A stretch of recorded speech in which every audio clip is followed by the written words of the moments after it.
Have you ever felt that sinking weight in your chest? The one that whispers, "You're not good enough," even when the world around you is cheering for you. Maybe it was before a job interview, a big decision, or even just speaking up in a conversation. Self-doubt sneaks in quietly, like an uninvited guest who overstays their welcome.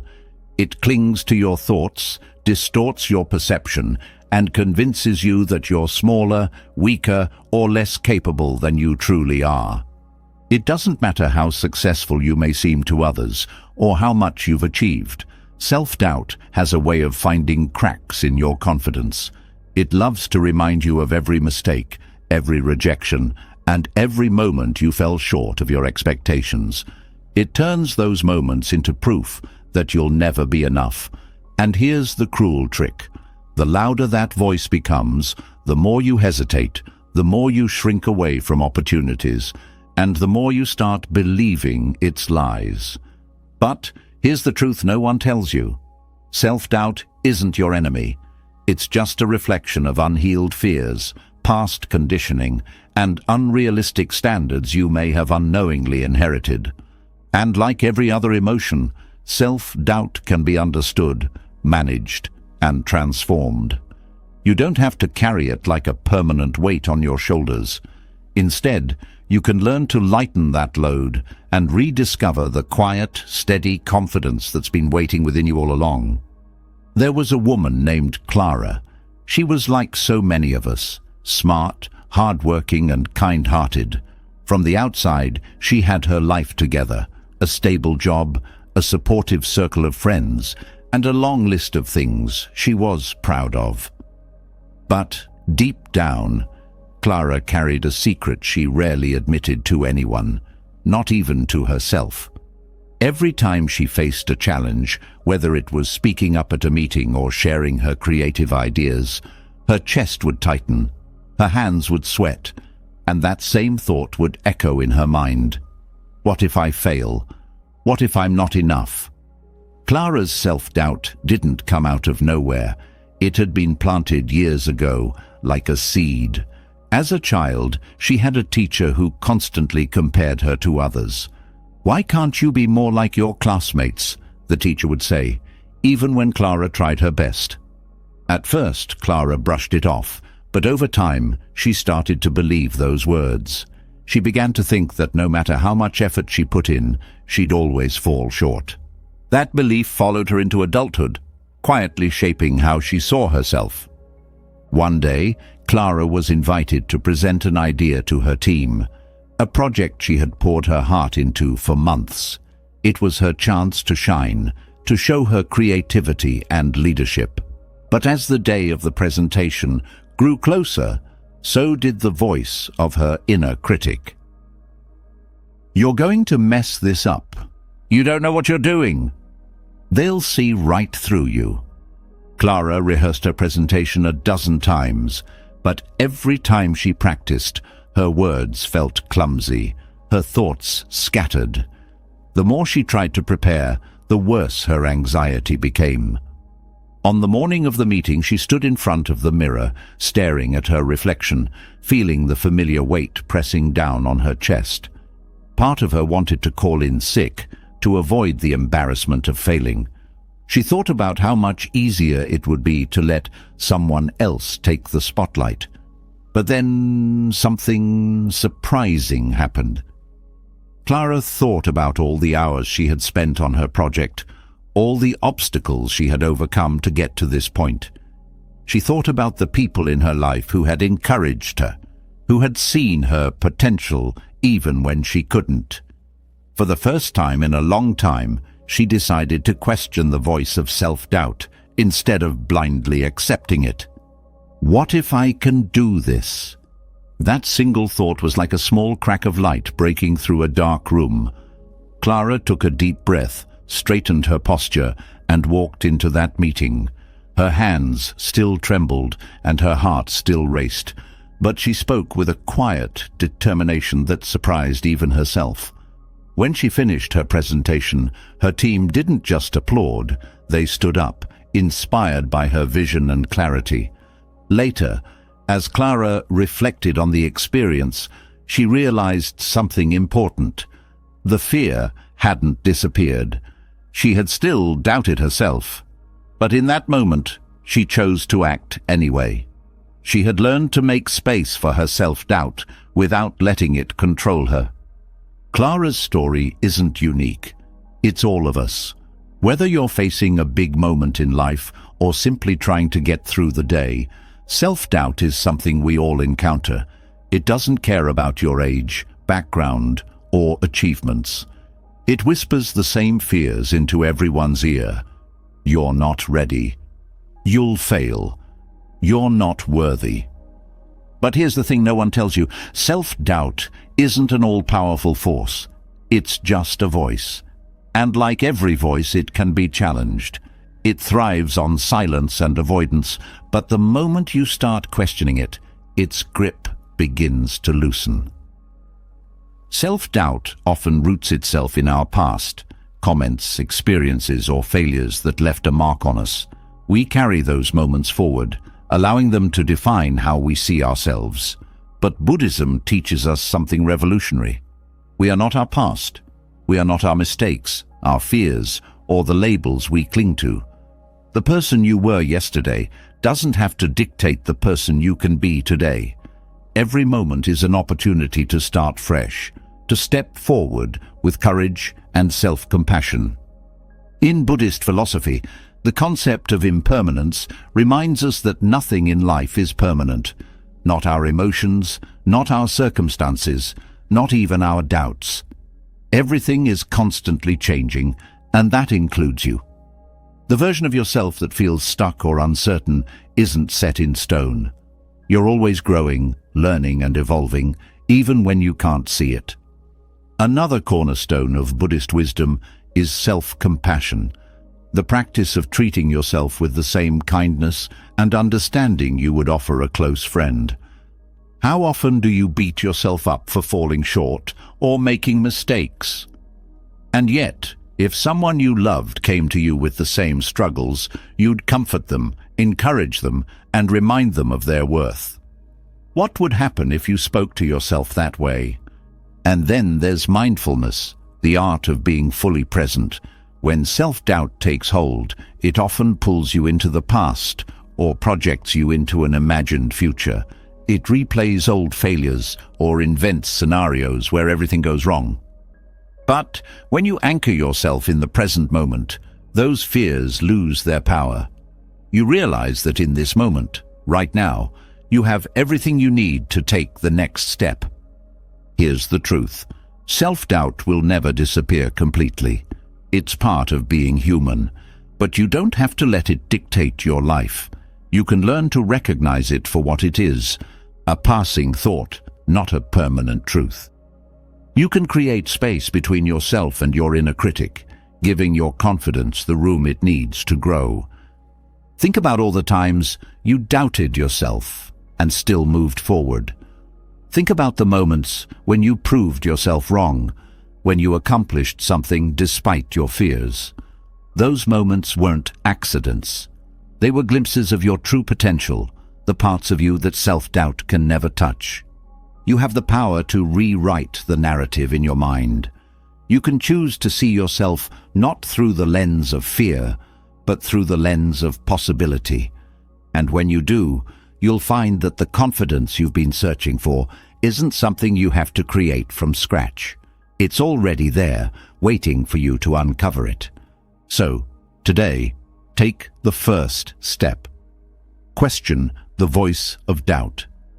Treat yourself with kindness. Anchor yourself in the present. You're not here to live in fear or hesitation. You're here to grow, to learn, and to shine in ways you've only begun to imagine. And trust me, you are more than capable of doing just that. Self-doubt thrives in silence.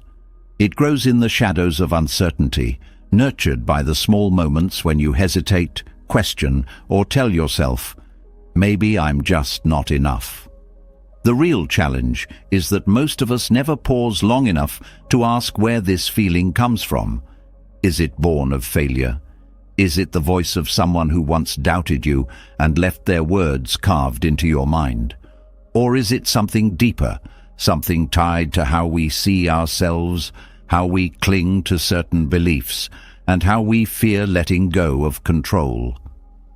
To move beyond self-doubt, we first need to understand its roots. Buddhist philosophy offers a path to uncovering the origins of this persistent inner voice. By exploring its connection to attachments, fear, and past conditioning, we gain not just clarity, but the tools to free ourselves from the weight of this struggle. Self-doubt is intricately tied to attachments. In Buddhism, attachments refer to the ways we cling to people, outcomes, and even ideas about ourselves. We attach our worth to our accomplishments, thinking that success will silence the doubt. But when success doesn't come, or when it does and still leaves us feeling empty, the cycle deepens. This attachment creates a fragile foundation for self-worth, one that crumbles under the slightest pressure. For example, when we equate our value with external achievements, like a promotion or recognition, we become dependent on those moments for validation. When they don't arrive, we spiral into self-doubt, questioning if we were ever worthy in the first place. Buddhist teachings show that true confidence arises not from attaching yourself to fleeting successes, but from letting go of the need for them altogether. Letting go doesn't mean you stop striving or caring. It means your sense of worth is no longer tied to outcomes beyond your control. Detaching from these false anchors frees you to pursue growth and improvement without fear of failure. In this way, detachment isn't about giving up. It's about stepping into the freedom of being enough, no matter the result. Fear is another powerful root of self-doubt. Buddhism teaches that fear often arises from a misunderstanding of the self and the world. When we fear failure, rejection, or judgment, it's because we see those experiences as definitive proof of who we are. We don't just fear failing a test, we fear being labeled a failure. This fear is deeply rooted in the illusion of permanence, the belief that one bad moment will define us forever. However, Buddhism reminds us that nothing is permanent, not even our mistakes or the labels we place on ourselves. A single failure is just that, a moment in time, not the totality of who you are.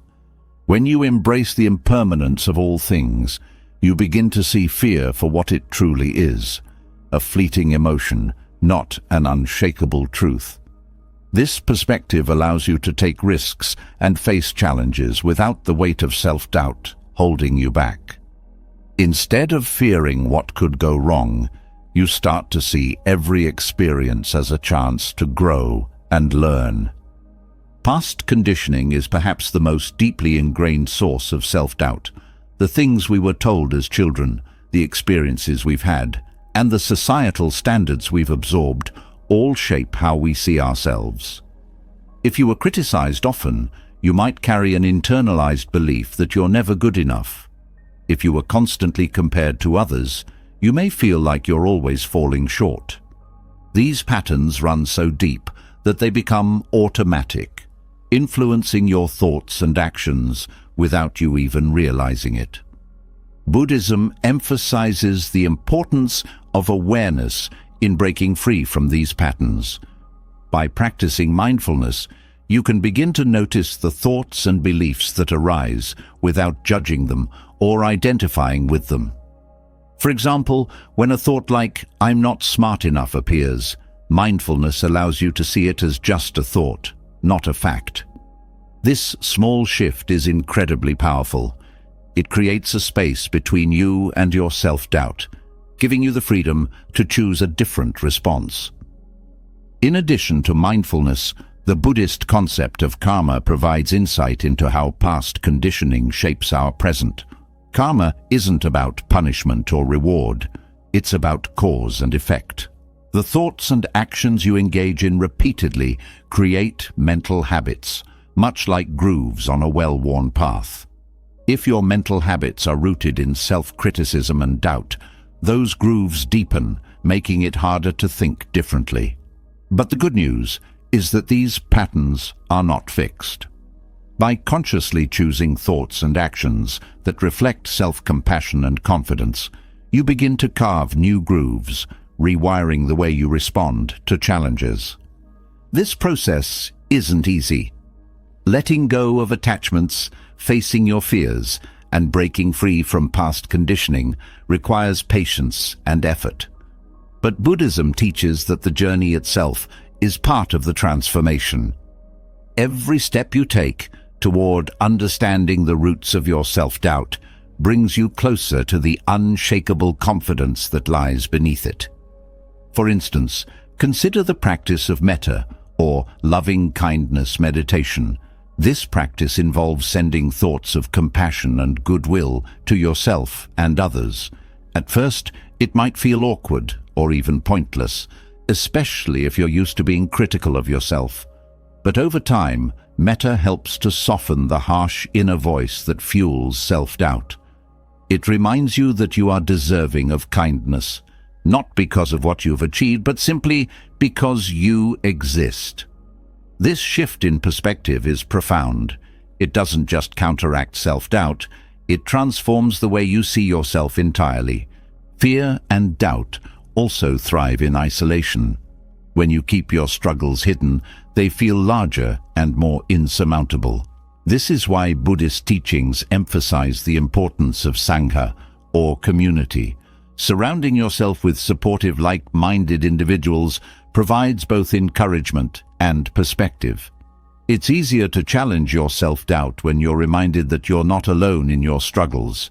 Others can offer insights, share their experiences, and help you see your strengths when you're unable to see them yourself. Buddhism invites you to explore the concept of anatta, or non-self. This teaching challenges the idea that you are a fixed, unchanging identity. Instead, it suggests that you are a dynamic, ever-evolving being, shaped by countless factors, but not limited by any of them. When you let go of the need to define yourself, whether as successful, smart, or even confident, you free yourself from the burden of living up to those labels. You no longer have to prove your worth, because your worth isn't something that can be measured or taken away. The journey to understanding and overcoming self-doubt isn't about erasing it completely. Doubt will still arise from time to time, but it doesn't have to control you. By recognizing its roots and applying Buddhist teachings, you can transform it into a tool for growth rather than a barrier to success. You can learn to approach life with a steady confidence that isn't swayed by fear, failure, or the opinions of others. And in that space of self-assurance, you'll find the freedom to truly be yourself. Self-doubt often thrives in the absence of self-compassion. It grows louder in the silence of neglect, when we treat ourselves with judgment rather than understanding. As we explored the roots of self-doubt, a deeper truth emerges. Overcoming this inner battle isn't just about recognizing where it comes from. It's about learning to respond to it with gentleness. The antidote to the inner critic is not force or suppression, but love. And here lies the transformative power of self-compassion, a concept beautifully embodied in the Buddhist practice of metta, or loving-kindness meditation. Self-compassion doesn't ask for perfection. It doesn't demand that you fix everything about yourself or silence every critical thought immediately. Instead, it invites you to pause, soften, and hold space for yourself in a way that you may have never done before. It's about recognizing that the harsh words you direct inward, those "you're not good enough" moments, don't define your worth. They are simply echoes of your past, fears trying to protect you, even if misguidedly. Loving-kindness meditation is a practice that turns this concept into action. It begins with a simple intention: to cultivate warmth and goodwill toward yourself and others. The beauty of metta lies in its accessibility. You don't need years of meditation experience or a deep understanding of Buddhist philosophy to begin. All you need is a willingness to approach yourself with kindness, even if it feels unnatural at first. This is because self-compassion, like any skill, takes practice. But the more you engage with it, the more you begin to rewrite the narratives of self-doubt that have kept you stuck. The process often begins with offering kindness to yourself. This can feel strange or even uncomfortable, especially if you're used to being critical. For many, the hardest part of metta is extending loving kindness inward. You might hear that inner voice protesting, questioning whether you deserve such warmth. This resistance is natural, especially if your self-worth has long been tied to external validation. But here's where the practice becomes transformative. By sitting with that resistance and continuing to offer kindness anyway, you begin to dismantle the walls you've built around your heart. The phrases used in metta are simple but profound. May I be happy. May I be healthy. May I be free from suffering. These words are not about forcing positivity or ignoring your struggles. They are an acknowledgement of your humanity, a reminder that you are worthy of the same kindness you readily extend to others. Repeating these phrases creates a subtle shift in your mindset. Over time, the words become less about what you aspire to and more about what you begin to believe is already within you. This practice doesn't stop with yourself. Once you've cultivated self-compassion, metta guides you to extend that same loving kindness to others, friends, family, even strangers. Why is this important? Because self-doubt often isolates us. It makes us feel as though we are alone in our struggles, separate from the world. But the truth is, every person you meet carries their own burdens, their own fears. By offering loving kindness to others, you break down the barriers of isolation and recognize the shared humanity that connects us all.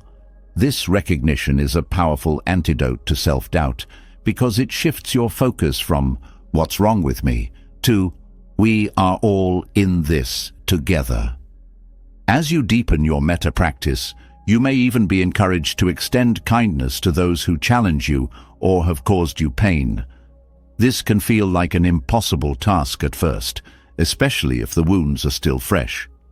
But this step is not about condoning harmful behavior or invalidating your feelings. It's about releasing the grip that resentment and anger have on your heart. When you let go of these heavy emotions, you create space for healing, not just for yourself, but for your relationships and interactions with the world. Self-compassion, when nurtured through metta, begins to shift how you respond to self-doubt. Instead of fighting against it or drowning in it, you learn to meet it with curiosity and care. For example, when the voice of your inner critic tells you that you've failed, loving kindness helps you respond with, "This is a difficult moment, but it doesn't define me." This simple shift turns self-doubt into an opportunity for growth rather than a barrier to it. The science behind self-compassion supports its transformative power. Research shows that people who practice self-compassion are less likely to experience anxiety, depression, and stress. They also tend to have greater resilience, allowing them to bounce back from setbacks more effectively. This is because self-compassion provides a stable foundation for self-worth, one that isn't shaken by external circumstances. When you approach yourself with kindness, you create an internal environment where confidence can thrive. One of the most overlooked aspects of self-compassion is its relationship to accountability. Many people fear that being kind to themselves will lead to complacency, that without the harsh voice of self-criticism, they'll lose their drive to improve. But this couldn't be further from the truth. True self-compassion doesn't ignore mistakes or failures. It acknowledges them with understanding and a commitment to learn from them. It's the difference between saying, "I messed up, so I must be worthless," and saying, "I made a mistake, but I can grow from this. Loving-kindness meditation also has a unique way of addressing the body-mind connection. When self-doubt takes hold, it's not just your thoughts that suffer. Your body often feels the tension as well. You might notice tightness in your chest, a racing heart, or shallow breathing. Metta provides a calming counterbalance to these physical manifestations of self-doubt. As you repeat phrases of loving kindness, your body begins to relax, your breath deepens, and a sense of peace washes over you. This physical shift reinforces the emotional healing that Metta brings, creating a holistic approach to overcoming self-doubt. Practicing Metta doesn't require perfection. There will be days when the words feel hollow, when the self-doubt feels louder than the kindness. But even on those days, the act of showing up for yourself matters. Each time you engage with loving kindness meditation, you are planting seeds of compassion within your mind. These seeds may take time to grow, but with patience and consistency, they will blossom into a deep, unshakable sense of self-worth. One of the most beautiful aspects of self-compassion is how it radiates outward. When you learn to treat yourself with kindness, it naturally influences how you treat others. You become more patient, understanding, and empathetic. This not only strengthens your relationships, but also reinforces your own confidence. Seeing the positive impact of your self-compassion reminds you of your capacity to create change, both within yourself and in the world around you. At its core, Metta is about creating a refuge within yourself, a place where you are safe, valued, and loved, no matter what challenges you face. It's about learning to be your own source of support and strength. When self-doubt arises, as it inevitably will, you'll find that it no longer has the same power over you. Instead of pulling you down, it becomes a reminder to return to the practice of self-compassion, to reconnect with the truth of your inherent worth. Self-doubt often demands answers. It asks, "Why aren't you better? Why haven't you succeeded?" Metta offers a different response. You are enough, just as you are. This response doesn't negate the desire for growth or improvement. It simply shifts the foundation from which you pursue it. When you believe in your worth, not because of what you've done, but because of who you are, you unlock a confidence that cannot be taken away from. As you continue to explore the practice of Metta, you may notice subtle but profound changes in how you approach life. Challenges feel less daunting, failures less personal. You begin to trust yourself, not because you are free of doubt, but because you've learned how to hold that doubt with kindness. This trust is the cornerstone of true confidence, a confidence rooted in self-compassion rather than external validation. The journey to overcoming self-doubt is not about erasing it completely.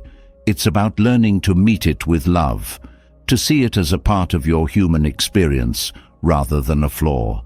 Through the practice of Metta, you create a space within yourself where doubt can exist without defining you. You learn to respond to your inner critic not with judgment, but with understanding. And in that response, you discover the power of self-compassion, a power that transforms not only how you see yourself, but how you move through the world. Self-compassion, cultivated through loving kindness, opens the heart to accept imperfections and heal the inner critic. But even as you begin to embrace yourself with care, there is a deeper truth waiting to be uncovered, a truth that dismantles the very foundation of self-doubt. It is the understanding of impermanence, one of the most profound teachings in Buddhism. The fear, the labels, and the doubts that seem so fixed and unchangeable are, in fact, as fleeting as a gust of wind. When this truth is fully grasped, self-limiting beliefs lose their grip, and the possibility of freedom becomes real. Self-doubt often feels permanent. When those negative thoughts take root, they can seem immovable, as though they define you forever. But in reality, nothing about you, your thoughts, emotions, or beliefs, remains constant. Impermanence reminds us that everything, from the smallest feeling of insecurity to the deepest fear, is in a state of constant change. This insight is both liberating and transformative, because it shows that even the heaviest self-doubt is temporary. Negative self-perceptions thrive on the illusion of permanence. When you tell yourself, "I'll always fail," or "I've never been good at this," you're attaching a sense of finality to a passing moment. These thoughts often stem from specific experiences: a failed test, a difficult relationship, or a criticism from the past. Over time, those experiences harden into beliefs, shaping how you see yourself. But impermanence teaches that these moments do not define the entirety of who you are. Just as a river changes with every passing second, so too does your identity, shaped and reshaped by each new experience.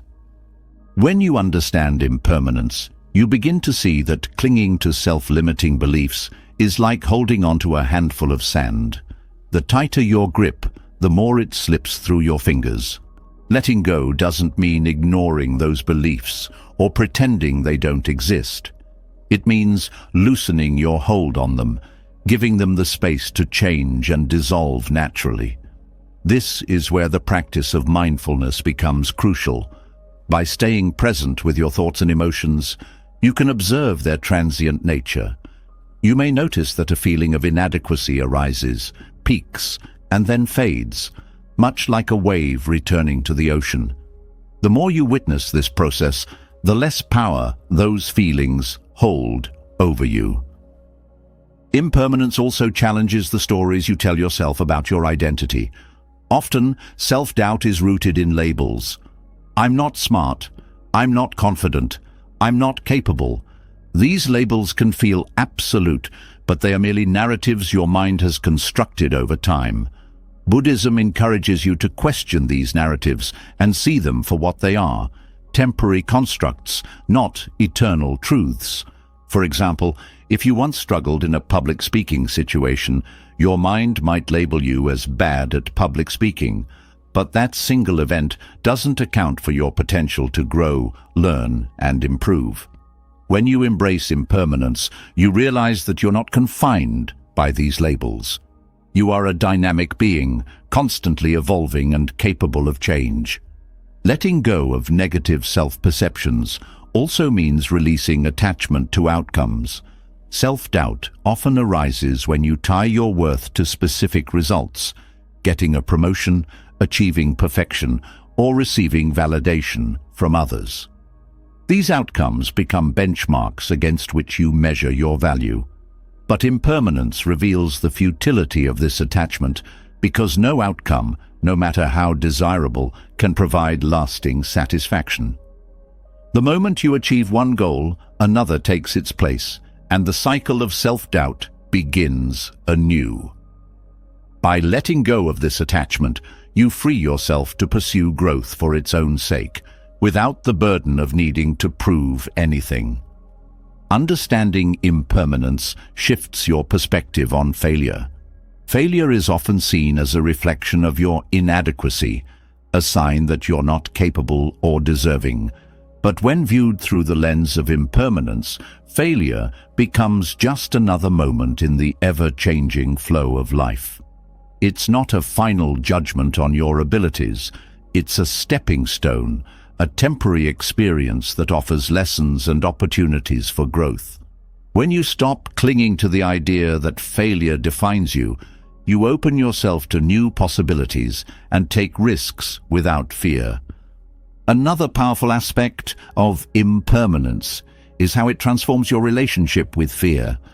Fear often feeds on the belief that difficult emotions or situations will last forever. When you feel overwhelmed by self-doubt, it can seem like you'll never escape its grip. But impermanence reminds you that all emotions, even the most intense ones, are temporary. They rise, they fall, and they eventually pass. This understanding allows you to face fear with courage, knowing that it won't last forever and that you have the strength to endure it. Practicing gratitude is one way to anchor yourself in the reality of impermanence. Gratitude shifts your focus from what you lack to what you have, reminding you of the abundance in your life that is often taken for granted. It helps you appreciate the transient nature of joy and beauty, encouraging you to cherish the present moment instead of getting lost in self-doubt. When you recognize that even your struggles are temporary, you can approach them with a sense of curiosity rather than dread, finding value in the lessons they offer. The Buddhist teaching of non-attachment also plays a crucial role in releasing self-doubt. Non-attachment doesn't mean detachment or indifference. It means letting go of the need to control or cling to specific outcomes, identities, or beliefs. For example, if you attach your self-worth to being perfect, any mistake or failure can trigger intense self-doubt. But when you practice non-attachment, you learn to see mistakes as part of the human experience rather than a reflection of your worth. This perspective creates a sense of freedom, allowing you to embrace your imperfections without fear or judgment. Impermanence also invites you to cultivate a beginner's mind, a mindset of openness and curiosity. Self-doubt often arises when you approach situations with rigid expectations or assumptions about yourself. A beginner's mind, on the other hand, allows you to see each moment as new and full of potential. It encourages you to let go of past judgments and approach challenges with a sense of exploration. This mindset not only reduces self-doubt, but also fosters resilience and creativity, enabling you to navigate life's uncertainties with confidence. In the context of relationships, impermanence helps you release the need for external validation. Many people struggle with self-doubt because they seek approval from others to feel worthy. But no amount of external validation can provide lasting confidence because it is subject to change. People's opinions, like all things, are impermanent. When you base your self-worth on something so unstable, you set yourself up for constant insecurity. By recognizing this, you can shift your focus inward and cultivate a sense of self-worth that is independent of others' approval. Impermanence also encourages self-forgiveness. Holding on to guilt or shame for past mistakes is a common source of self-doubt. These emotions linger because you attach a sense of permanence to them, believing that your past actions define who you are. But when you understand that everything is constantly changing, including your capacity for growth and redemption, self-forgiveness becomes possible. You can acknowledge your mistakes, learn from them, and let them go, freeing yourself from the weight of the past. Meditation is a powerful tool for integrating the understanding of impermanence into your daily life. Through meditation, you can observe the constant flow of thoughts, emotions, and sensations, gaining direct insight into their transient nature. This practice helps you detach from negative self-perceptions and develop a sense of equanimity, a calm, balanced state of mind that remains steady even in the face of self-doubt. Over time, this equanimity becomes a source of inner strength, allowing you to navigate life's challenges with grace. Ultimately, impermanence offers a path to freedom. It frees you from the illusion that your self-doubt, fears, or failures are fixed and unchangeable. It reminds you that you are not defined by any single moment or experience. You are a dynamic, evolving being, capable of growth and transformation at every stage of life. By embracing this truth, you release the heavy burden of self-limiting beliefs and step into a life of greater confidence, resilience, and self-acceptance. This understanding doesn't just change how you see yourself, it changes how you move through the world with a sense of freedom and possibility that was always waiting to be discovered. Letting go of self-limiting beliefs through an understanding of impermanence brings freedom. But there's another subtle challenge that emerges as we rebuild confidence. How do we find balance? How do we embrace self-confidence without tipping into arrogance or falling back into insecurity? The answer lies in the middle way, a core principle of Buddhism that guides us toward harmony in all aspects of life. This is not about extremes, but finding the delicate balance that nurtures self-trust while remaining grounded in humility. Self-confidence, when rooted in balance, feels steady and authentic. It is neither the overinflated bravado of arrogance nor the shrinking hesitation of self-doubt. Arrogance arises when we cling to an inflated sense of self, often as a shield to protect deeper insecurities. On the other hand, insecurity stems from the belief that we are less than others, defined by our perceived flaws or failures. The middle way teaches us to transcend these extremes by embracing our inherent worth without attaching it to external validation or false pride. Walking this path begins with self-awareness. Arrogance and insecurity are often two sides of the same coin, both rooted in attachment to the self. When you identify too strongly with your successes or failures, you distort your view of who you are. The middle way invites you to see yourself clearly as you truly are, an evolving being with strengths and weaknesses, deserving of neither self-aggrandizement nor self-criticism. This perspective creates space for authentic confidence, unshaken by the highs or lows of life. One of the key teachings of the middle way is equanimity, the ability to remain centered regardless of external circumstances. Equanimity allows you to approach praise and criticism with the same calm steadiness. Instead of letting compliments inflate your ego or negative feedback crush your spirit, you can evaluate them with clarity.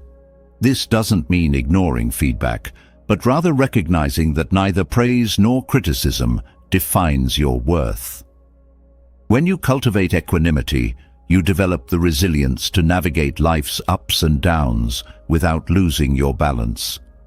Humility is another cornerstone of the middle way. True humility isn't about diminishing yourself or denying your accomplishments. It's about understanding that your worth is not greater or lesser than anyone else's. This perspective shifts your focus from comparison to connection. Instead of competing with others or measuring yourself against their successes, you begin to see everyone as part of the same shared journey. This sense of interconnectedness not only fosters compassion, but also reinforces a balanced sense of self. Practicing mindfulness is essential for maintaining balance. Mindfulness helps you recognize when you're leaning too far toward arrogance or insecurity. For example, if you notice thoughts like, "I'm better than them," or "I'm not good enough," mindfulness allows you to step back and examine those thoughts without identifying with them. By observing your inner dialogue with curiosity rather than judgment, you can redirect your focus toward a more balanced perspective. Gratitude also plays a significant role in walking the middle way. Arrogance often stems from taking credit for everything good in your life, while insecurity arises from focusing solely on what's missing. Gratitude helps you see the full picture. It reminds you that your successes are not yours alone. They are the result of effort, support, and circumstances coming together. At the same time, gratitude helps you appreciate your strengths and acknowledge your progress, countering the pull of self-doubt. The middle way also teaches the importance of intention. Arrogance often arises from seeking validation, while insecurity stems from fearing judgment. When your actions are guided by genuine intentions rather than a desire to impress or avoid criticism, you free yourself from the extremes of ego and self-doubt. For example, when you speak up in a meeting, do you do so to assert your superiority, or because you genuinely believe your input adds value. By aligning your actions with authentic intentions, you stay grounded in confidence without slipping into arrogance. Compassion for yourself and others is another key aspect of the middle way. Arrogance can make you dismissive of others' struggles, while insecurity can make you overly harsh toward your own. Compassion bridges this gap by encouraging you to approach both yourself and others with kindness. When you recognize that everyone, including yourself, is navigating challenges, it becomes easier to let go of judgment and embrace balance. Letting go of comparison is critical for walking the middle way. Whether you're comparing yourself to others out of pride or self-doubt, the result is the same: disconnection from your own path. The middle way teaches that your journey is uniquely yours, and its value doesn't depend on how it measures up to anyone else's.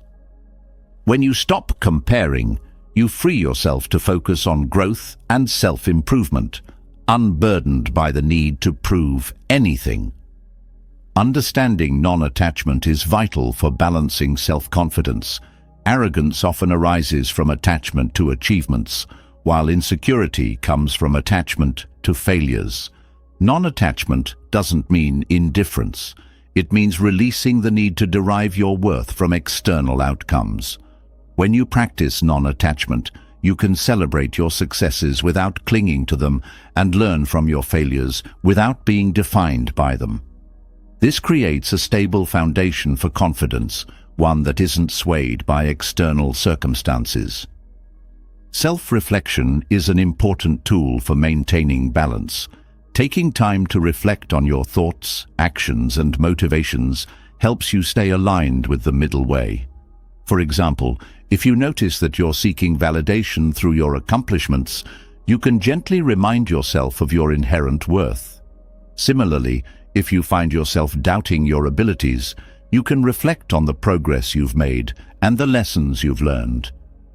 This ongoing process of self-awareness keeps you grounded and prevents you from drifting toward extremes. Developing patience is another crucial aspect of walking the middle way. Both arrogance and insecurity often stem from impatience, wanting to prove yourself or fearing that you'll never measure up. Patience allows you to embrace the journey rather than rushing to a destination. It reminds you that growth takes time and that confidence is built through consistent effort, not quick fixes. By practicing patience, you cultivate a sense of peace and trust in your own process. Resilience is a natural outcome of walking the middle way. When you find balance between arrogance and insecurity, you develop the strength to face challenges with grace. You no longer see setbacks as proof of inadequacy or achievements as guarantees of worth. Instead, you approach life's uncertainties with an open heart and a steady mind, confident in your ability to adapt and grow. Walking the middle way also deepens your relationships. Arrogance can create barriers, making it difficult to connect with others on a genuine level. Insecurity, on the other hand, can lead to dependence or withdrawal. The middle way fosters authenticity, allowing you to show up as your true self without pretense or fear. This authenticity strengthens your connections and creates space for mutual respect and understanding. The middle way is not about perfection, it's about practice. There will be times when you lean too far toward arrogance or insecurity, and that's okay. The key is to notice when it happens and gently guide yourself back to balance. Each time you do, you strengthen your ability to navigate life's challenges with confidence and humility. At its heart, the middle way is a path of freedom. It frees you from the need to prove yourself, the fear of falling short, and the burden of comparison. It allows you to embrace your worth without arrogance and pursue growth without insecurity. By walking this path, you cultivate a confidence that is both steady and authentic, rooted not in external validation, but in a deep understanding of yourself and your place in the world. This is the power of the middle way, a life of balance, peace, and unshakable confidence. Balancing confidence through the middle way offers clarity and stability, yet even with this balance, the whispers of self-doubt can still linger. These whispers are often subtle, slipping into your mind unnoticed until they begin to shape your thoughts and actions. The power of mindfulness lies in its ability to bring those whispers into the light, allowing you to see them for what they are, fleeting thoughts rather than defining truths. Mindfulness is not about silencing self-doubt, but about understanding it, observing its patterns, and gently dismantling its hold on you. Self-doubt thrives when your mind is pulled in multiple directions, caught between past regrets and future anxieties. You may replay old mistakes, wondering what you could have done differently, or project your fears into situations that haven't even happened yet. In doing so, you lose connection with the present moment, where your true power lies. Mindfulness offers a way back to the present, where clarity replaces confusion and self-doubt begins to lose its grip. At its core, mindfulness is the practice of paying attention to the present moment with openness and curiosity. It invites you to step out of the mental noise and observe your thoughts without judgment. This is a radical shift for many people, especially if you're used to fighting or suppressing your self-doubt. Instead of battling with those thoughts, mindfulness teaches you to simply notice them. You may realize, for instance, that a self-critical thought often arises after a challenging situation or during moments of vulnerability. This awareness is the first step toward dismantling its power. When you practice mindfulness, you create space between yourself and your thoughts. Without mindfulness, it's easy to believe that every self-critical thought is true. You might hear the inner voice saying, "You'll never succeed," and take it as a fact rather than a passing judgment. Mindfulness helps you step back and recognize that these thoughts are just mental events. They don't define you. By observing your thoughts with curiosity, you begin to see patterns in how self-doubt manifests. Perhaps it's triggered by specific situations, like public speaking or taking on a new challenge. This insight allows you to address the root causes of your doubt rather than being consumed by it. Another powerful aspect of mindfulness is its ability to anchor you in the present moment. Self-doubt often pulls you into the past or the future, replaying old failures or imagining worst-case scenarios. But in the present moment, those fears lose their power. The present moment is where you can take action, make choices, and focus on what truly matters. Mindfulness helps you redirect your attention to what is within your control right now, breaking the cycle of rumination and worry that fuels self-doubt. Breath awareness is a foundational mindfulness practice that can be particularly effective in managing self-doubt. The breath is always with you, serving as a steady anchor when your mind feels scattered. By focusing on the rhythm of your breath, you create a point of stability amidst the chaos of self-critical thoughts. When doubt arises, taking a few slow, deep breaths can help you ground yourself and regain perspective.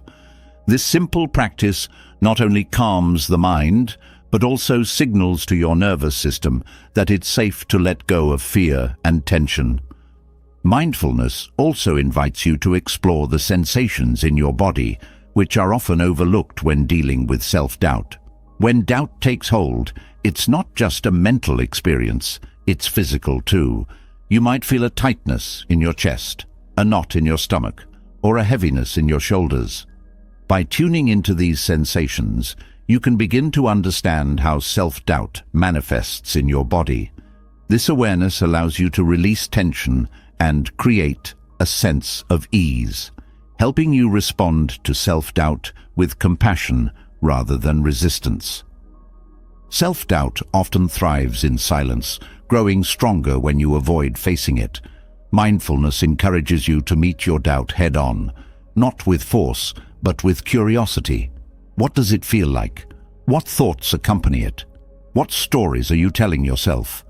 This process of inquiry helps you uncover the underlying beliefs that fuel your self-doubt.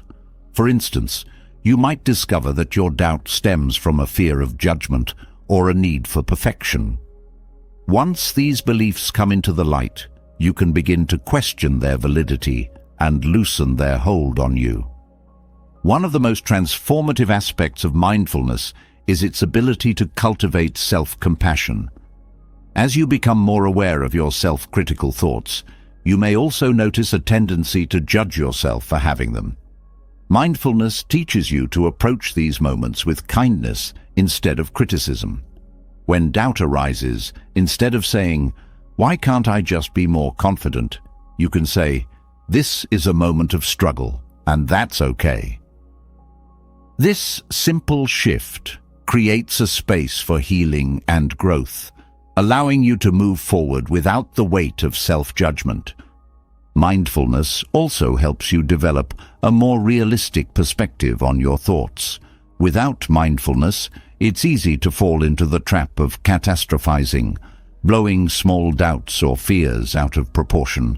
For example, a single mistake at work might lead you to believe that you're incompetent or that your career is doomed. Mindfulness allows you to catch these exaggerated thoughts before they spiral out of control. By observing your thoughts objectively, you can assess whether they're based on facts or fears, giving you the clarity to respond more rationally. The practice of mindfulness extends beyond formal meditation. It can be integrated into your daily life, helping you recognize and overcome self-doubt in real time. For example, when you notice self-critical thoughts arising during a meeting, you can take a moment to pause, breathe, and refocus on the task at hand. This practice of pausing helps you interrupt the cycle of doubt before it takes over, allowing you to stay present and engaged. Gratitude is another powerful mindfulness practice that counteracts self-doubt. When you focus on what you're grateful for, you shift your attention away from what you perceive as lacking in yourself. Gratitude helps you recognize the strengths, opportunities, and support that already exist in your life. This perspective not only boosts your confidence, but also reminds you that self-doubt is not the whole story. It's just one part of a much larger picture. Mindfulness also encourages you to embrace imperfection, which is a key step in overcoming self-doubt. Self-doubt often stems from the unrealistic expectation that you must be perfect to be worthy. Mindfulness teaches you to see imperfection not as a flaw, but as a natural part of being human.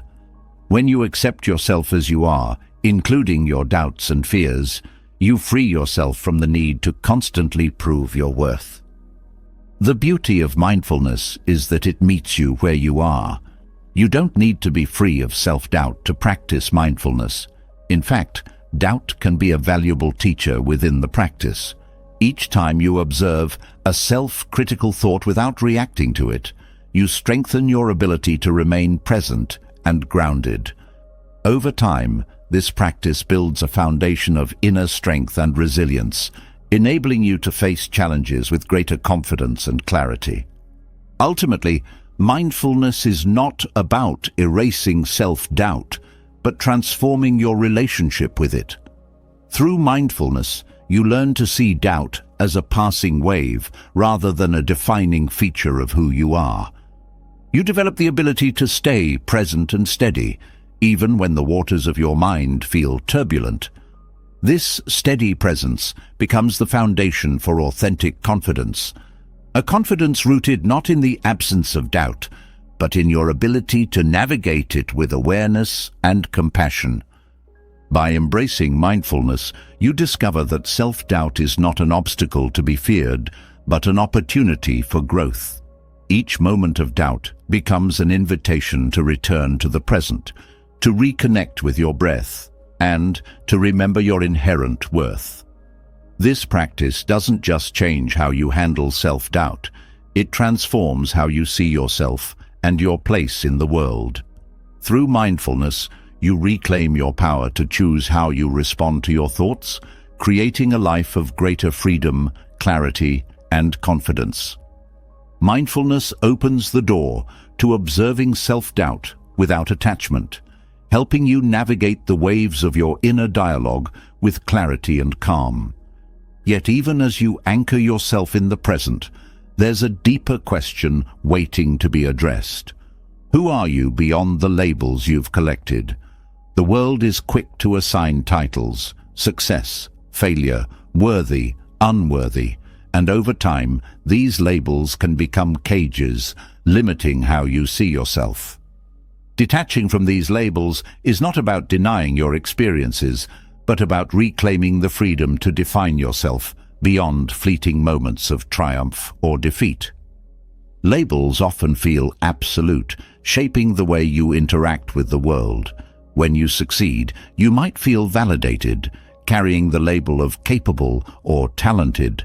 But when failure comes, as it inevitably does, those labels can flip, leaving you feeling unworthy or broken.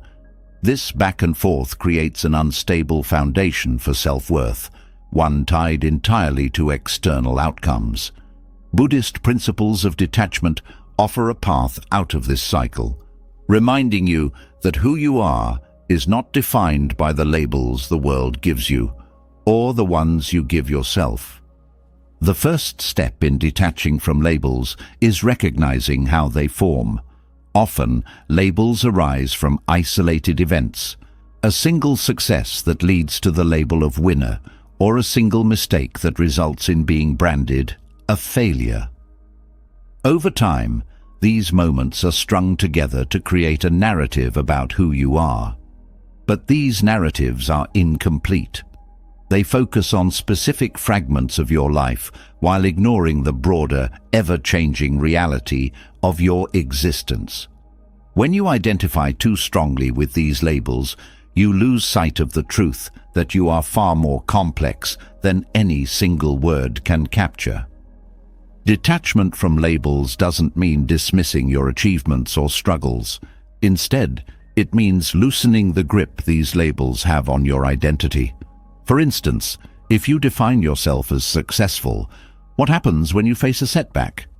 The attachment to success can make failure feel catastrophic, as though it erases your worth entirely. But when you detach from the label, you can see the setback for what it truly is: a momentary experience, not a reflection of your value. This perspective allows you to move forward without the weight of self-judgment. Similarly, detaching from negative labels frees you from the burden of self-criticism. When you label yourself as not good enough or incapable, those words become self-fulfilling prophecies, influencing your actions and limiting your potential.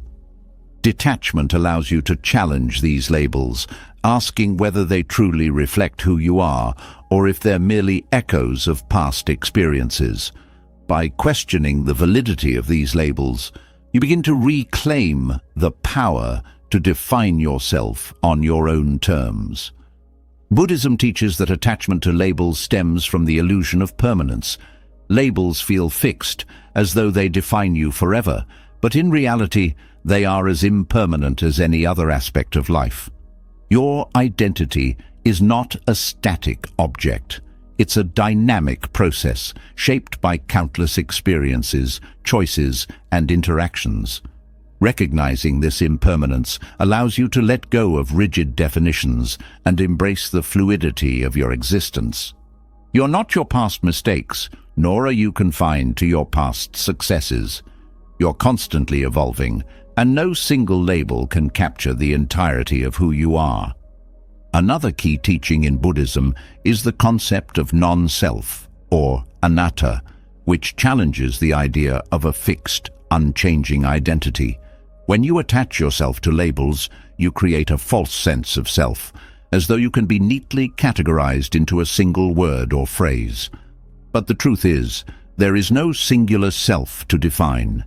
You are a collection of experiences, thoughts, and emotions, all flowing together in a continuous process of change. This understanding helps you see labels for what they are: temporary constructs, not eternal truths. Detachment from labels also transforms your relationship with others. Often the labels you adopt are influenced by external validation or comparison. You might feel proud when someone praises you as smart or talented, but you might also feel inadequate when you perceive others as more accomplished. This external focus keeps you trapped in a cycle of seeking approval and fearing rejection.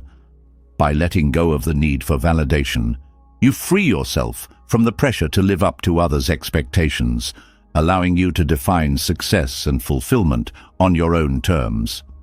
Self-compassion plays a crucial role in this process.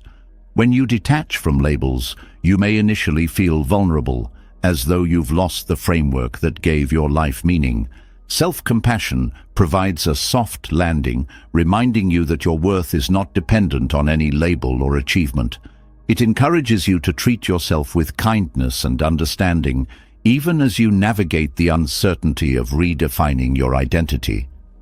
Detachment also requires mindfulness, the practice of observing your thoughts and emotions without identifying with them. When a label arises, whether it's failure after a mistake or success after an achievement, mindfulness allows you to pause and examine the label rather than immediately accepting it. This practice creates space for self-awareness, helping you see beyond the surface and connect with the deeper truth of who you are. Gratitude offers another pathway to detachment. When you focus on the things you appreciate in your life, you shift your attention away from labels and toward the richness of your experiences. Gratitude reminds you that your worth is not tied to specific accomplishments or setbacks, but to the broader tapestry of your existence. It helps you see the beauty in your journey, even when it doesn't align with the labels you or others might expect. Letting go of labels also opens the door to greater authenticity. When you are no longer confined by the need to be seen a certain way, you are free to show up as your true self. This authenticity fosters deeper connections with others, as they see and appreciate you for who you truly are, not for the roles or labels you might have previously felt pressured to embody. This process of detachment doesn't happen overnight. It's a gradual unlearning of the patterns and beliefs that have shaped your sense of self. Patience and persistence are essential as you navigate this journey. Each time you notice a label arising, whether it's positive or negative, you have an opportunity to reflect and release it. Over time, these small acts of detachment create a profound shift, allowing you to experience life with greater freedom and clarity. By detaching from labels, you also cultivate resilience. Without the weight of rigid definitions, you become more adaptable, able to face challenges and uncertainties with an open mind. This resilience is not about ignoring difficulties, but about approaching them with the understanding that they do not define you. It allows you to move through life with a sense of ease and confidence, knowing that your worth is not tied to any single moment or experience. Ultimately, detaching from labels is an act of liberation. It frees you from the limitations imposed by self-doubt and external expectations, allowing you to reconnect with the deeper essence of who you are. This essence is not something that can be captured by a word or phrase. It is vast, dynamic, and ever-changing. By embracing this truth, you step into a life of greater authenticity, compassion, and freedom, unbound by the labels that once held you back. Releasing the grip of labels offers a profound sense of freedom, a chance to step beyond the limiting narratives that have long defined your worth. Yet, even when labels fade, there's another silent force that can persist: perfectionism. It whispers that you must get everything exactly right, that flaws are failures, and that you are only worthy when you meet impossibly high standards.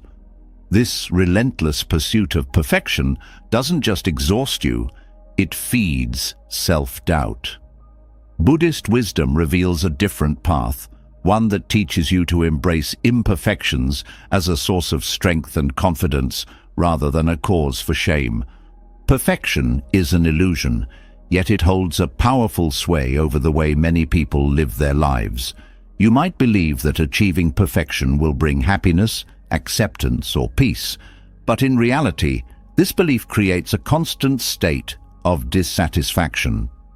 No matter how much you achieve or how hard you try, perfection always feels just out of reach. This is because perfection is not a destination, it's a moving target defined by ever-changing standards, often influenced by societal pressures, comparisons, and unrealistic expectations.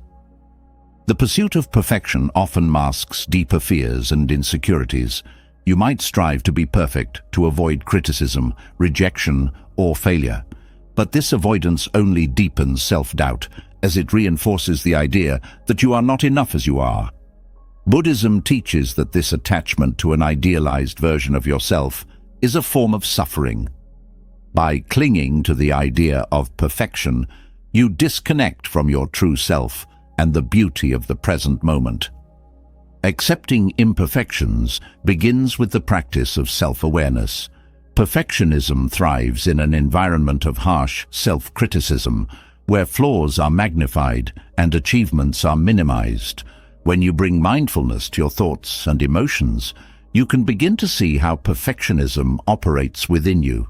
You may notice patterns of all or nothing thinking, where anything less than perfect feels like failure.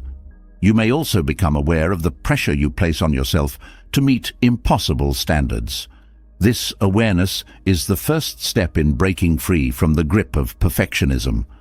Self-compassion is a powerful antidote to the illusion of perfection.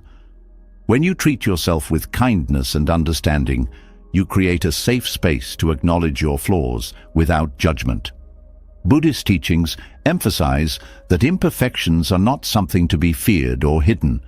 They are an intrinsic part of being human. By embracing your imperfections, you open the door to authenticity and self-acceptance.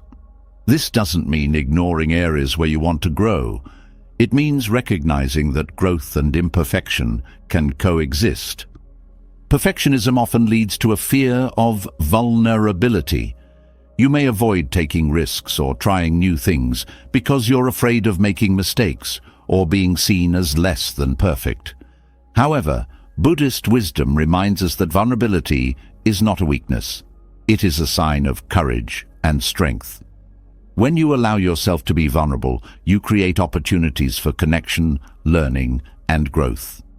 Vulnerability also helps you build resilience, as it teaches you to face challenges with openness rather than fear. Imperfections are often viewed as obstacles, but they can also be powerful teachers. Every mistake, setback, or flaw holds a lesson, offering you insights that perfection could never provide. Buddhism teaches that life is a constant process of learning and transformation. By shifting your perspective, you can begin to see imperfections not as failures, but as opportunities for growth. This mindset helps you approach challenges with curiosity and confidence rather than self-doubt. Letting go of perfectionism also means releasing the need for external validation. Perfectionists often seek approval from others, basing their self-worth on how they are perceived. This creates a fragile sense of confidence that can easily be shaken by criticism or rejection.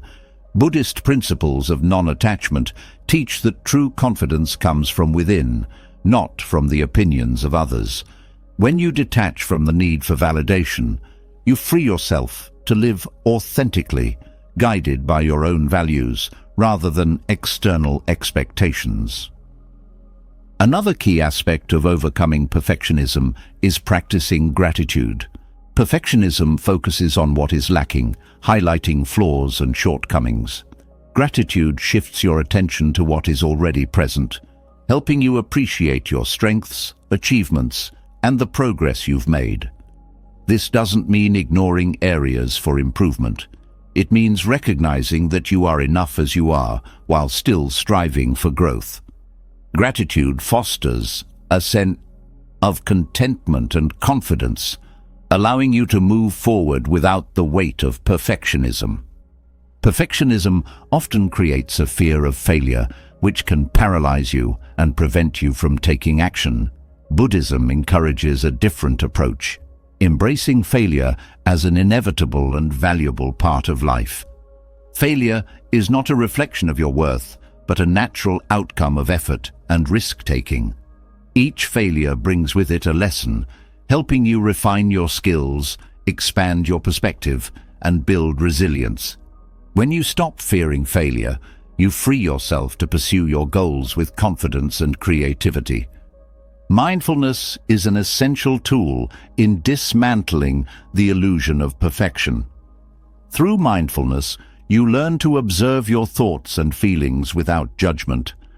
This allows you to notice when perfectionist tendencies arise and gently redirect your focus.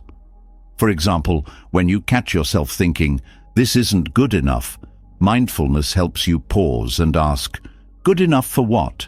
Who decides what's enough?" This practice helps you challenge the assumptions that fuel perfectionism and create space for self-acceptance. One of the most liberating aspects of embracing imperfections is the way it deepens your connections with others. Perfectionism often creates a facade as you try to present an idealized version of yourself to the world. This can lead to a sense of isolation, as others may feel intimidated or disconnected from the image you project. When you allow your imperfections to show, you invite others to do the same. This vulnerability fosters authenticity and trust, strengthening your relationships and reminding you that you are not alone in your struggles. Overcoming perfectionism also involves letting go of comparison. Perfectionists often measure themselves against others, creating unrealistic standards based on external appearances. Buddhism teaches that comparison is a source of unnecessary suffering, as it distracts you from your own path and unique strengths. When you focus on your journey, rather than comparing yourself to others, you can appreciate your progress and celebrate your individuality. Another key principle in Buddhist teachings is the concept of the middle path, which encourages balance and moderation. This principle can be applied to overcoming perfectionism by finding a balance between striving for improvement and accepting imperfection. It's not about abandoning your goals or settling for mediocrity. It's about pursuing growth without attaching your worth to the outcome. The middle path helps you navigate life with a sense of ease and confidence, free from the extremes of perfectionism and self-doubt. Practicing self-forgiveness is also crucial in letting go of perfectionism. Perfectionists often hold themselves to unrealistically high standards, feeling guilt or shame when they fall short. Self-forgiveness allows you to release these feelings and move forward with compassion. It reminds you that making mistakes is part of being human and that your worth is not diminished by your imperfections. By embracing your imperfections, you also cultivate a sense of humility. Humility is not about downplaying your strengths or achievements. It's about recognizing that you are part of a larger whole. This perspective helps you let go of the ego-driven need to be perfect and instead focus on contributing to the greater good. Humility fosters a sense of interconnectedness, reminding you that everyone is on their own journey of growth and learning. Ultimately, embracing imperfections is an act of liberation. It frees you from the endless pursuit of unattainable standards, allowing you to focus on what truly matters. It creates space for authenticity, connection, and growth, helping you build confidence that is grounded in self-acceptance rather than perfection. Through Buddhist wisdom, you learn to see imperfections not as barriers, but as stepping stones on the path to a more fulfilling and confident life. Embracing imperfection brings a profound sense of relief, freeing you from the constant chase for unattainable standards. But even with this newfound clarity, there's another underlying force to confront: suffering. Self-doubt is often born from suffering, whether it's the pain of past experiences, the fear of future failures, or the dissatisfaction with who you believe you should be. Buddhist philosophy, through the Four Noble Truths, offers a framework to not only understand this suffering, but to transcend it entirely. In doing so, you uncover a clear path to authentic confidence, one that isn't tethered to circumstances or fleeting emotions, but rooted in inner peace and self-awareness. Suffering is a universal part of the human experience, and self-doubt is one of its many expressions. When you feel inadequate, unworthy, or incapable, it often stems from unresolved pain. The first noble truth acknowledges this reality: life contains suffering. Rather than denying or avoiding it, this truth encourages you to confront it with courage and honesty. Self-doubt, when left unexamined, festers in the shadows of avoidance. But when you bring it into the light of awareness, you begin to see it for what it truly is: an experience, not a definition of who you are. The second noble truth identifies the cause of suffering: attachment and craving. In the context of self-doubt, this craving often takes the form of an insatiable desire for perfection, validation, or control. You may crave the approval of others, attaching your worth to how you're perceived. Or you may cling to an idealized version of yourself, believing that only by reaching this standard can you feel confident. These attachments create a cycle of dissatisfaction, as nothing external can ever fully satisfy your inner needs. Recognizing this truth is a pivotal step in breaking free from the grip of self-doubt. The attachment to past experiences also feeds self-doubt. Perhaps you've faced rejection or failure before, and those moments left a mark on your sense of self. You might replay these events in your mind, allowing them to shape how you see yourself in the present. The second noble truth teaches that clinging to the past only prolongs suffering. By letting go of these attachments, you create space to redefine yourself, unburdened by old wounds. The third noble truth offers hope: suffering can end. This truth isn't about erasing challenges or never feeling self-doubt again. It's about understanding that the cycle of suffering is not inevitable. When you address the root causes of your self-doubt, your attachments, fears, and false beliefs, you begin to dissolve its power. Confidence arises naturally when you no longer tie your worth to external outcomes or internalized judgments. This isn't a fleeting confidence, but a steady, unshakable sense of self that comes from knowing you are enough, exactly as you are. The fourth noble truth provides the path to ending suffering: the Noble Eightfold Path. This path is a practical guide, offering actionable steps to transform how you think, act, and approach life. In the context of self-doubt, the Eightfold Path serves as a roadmap for building confidence through wisdom, ethical conduct, and mental discipline. It's not about instant solutions, but about cultivating habits and mindsets that gradually replace doubt with self-trust.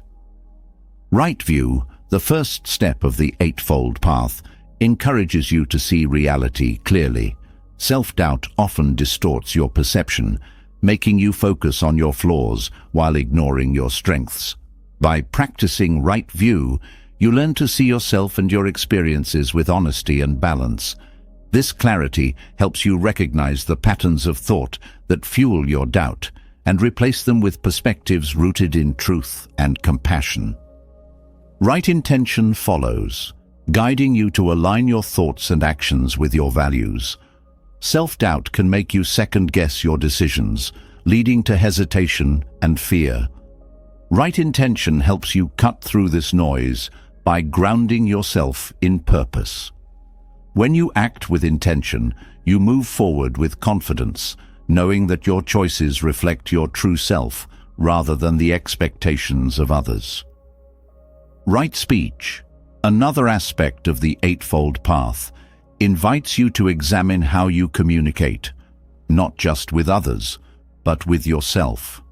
Self-doubt often thrives on harsh inner dialogue, where you criticize and belittle yourself.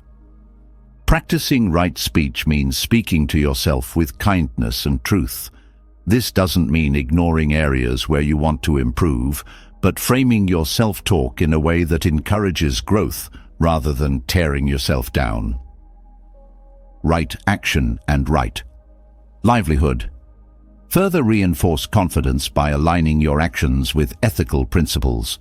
When you act in ways that reflect integrity and kindness, you build trust in yourself. This trust is the foundation of confidence.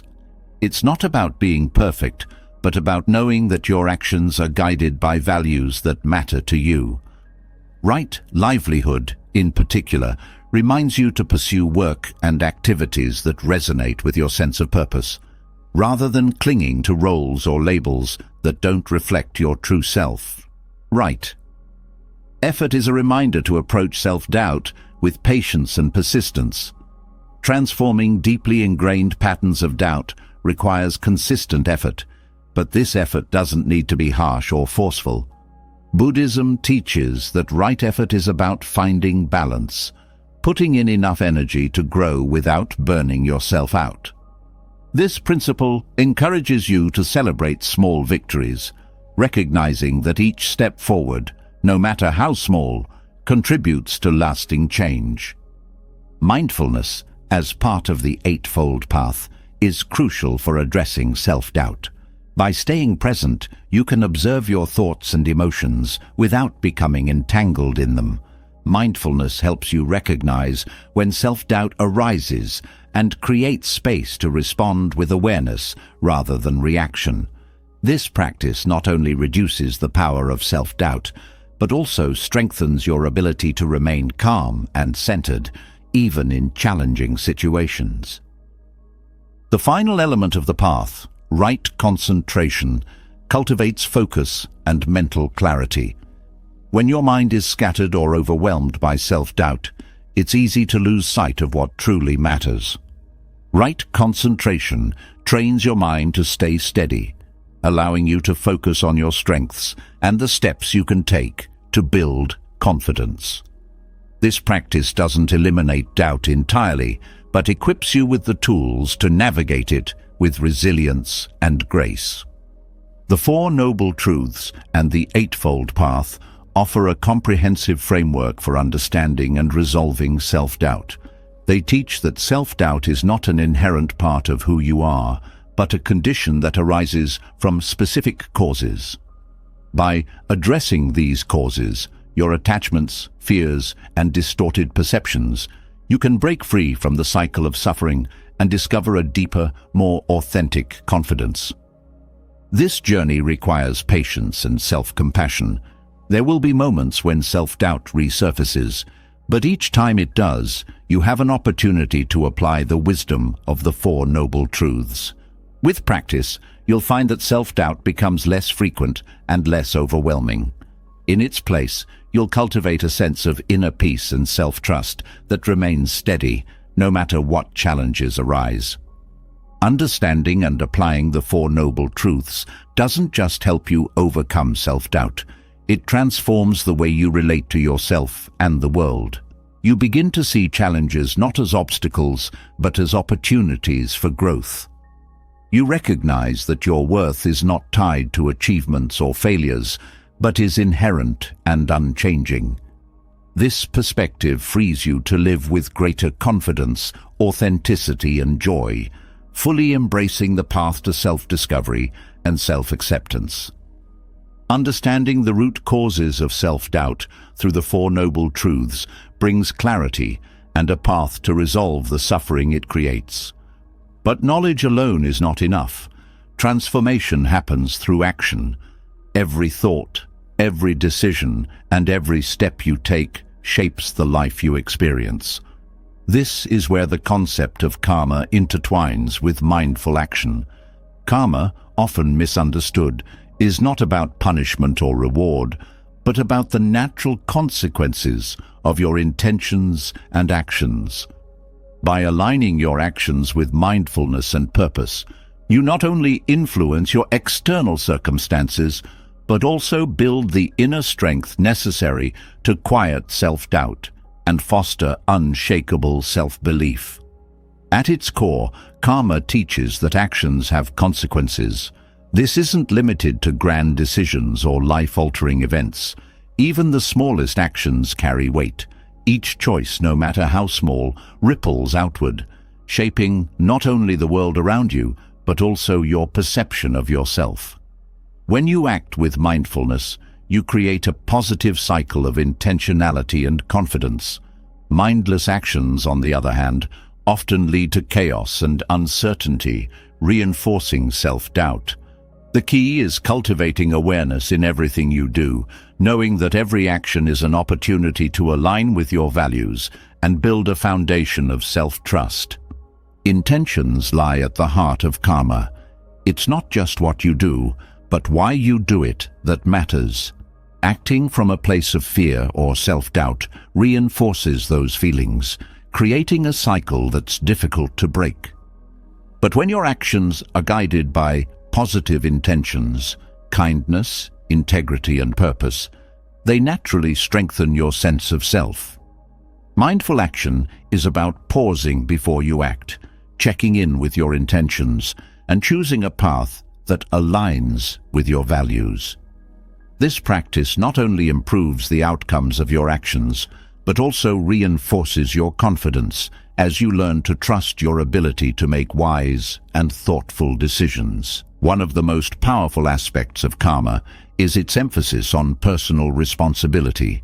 When self-doubt takes hold, it's easy to fall into the trap of blaming external circumstances or believing you have no control over your life. Karma reminds you that while you cannot control everything, your actions are always within your power. This realization is both empowering and grounding. It shifts your focus from what is outside your control to what you can influence, your choices, your effort, and your response to challenges. Taking ownership of your actions builds resilience and helps you move through life with a sense of purpose and agency. Mindful action also cultivates a deeper connection to the present moment. Self-doubt often arises when your mind is preoccupied with the past or the future, dwelling on past mistakes or worrying about what's to come. When you act mindfully, you anchor yourself in the here and now, giving your full attention to what you're doing. This presence not only improves the quality of your actions, but also quiets the mental chatter that fuels self-doubt. Each mindful action becomes a reminder of your capability and worth, reinforcing a positive self-image over time. Karma encourages consistency in action, which is essential for building inner strength. Confidence doesn't come from a single moment of success. It's built through repeated actions that reflect your values and goals. Whether it's showing kindness to others, committing to personal growth, or pursuing a challenging goal, each step you take strengthens your belief in yourself. This consistency creates a sense of reliability. You learn that you can depend on yourself, no matter the circumstances. Over time, this trust becomes a source of unshakable inner strength, making self-doubt less likely to take root. The practice of mindfulness deepens your understanding of how your actions shape your inner world. For instance, when you speak harshly to yourself or others, it leaves a residue of negativity that can erode your confidence. But when you approach your thoughts, words, and actions with kindness, you create an environment where self-belief can flourish. Mindfulness helps you notice these patterns, giving you the awareness to choose actions that align with your highest self. This alignment creates a sense of harmony within you, reducing the inner conflict that often fuels self-doubt. Karma also teaches the importance of effort. Self-doubt can make you hesitant to try, fearing failure or rejection, but karma reminds you that it's not the outcome that defines you, it's the effort you put forth.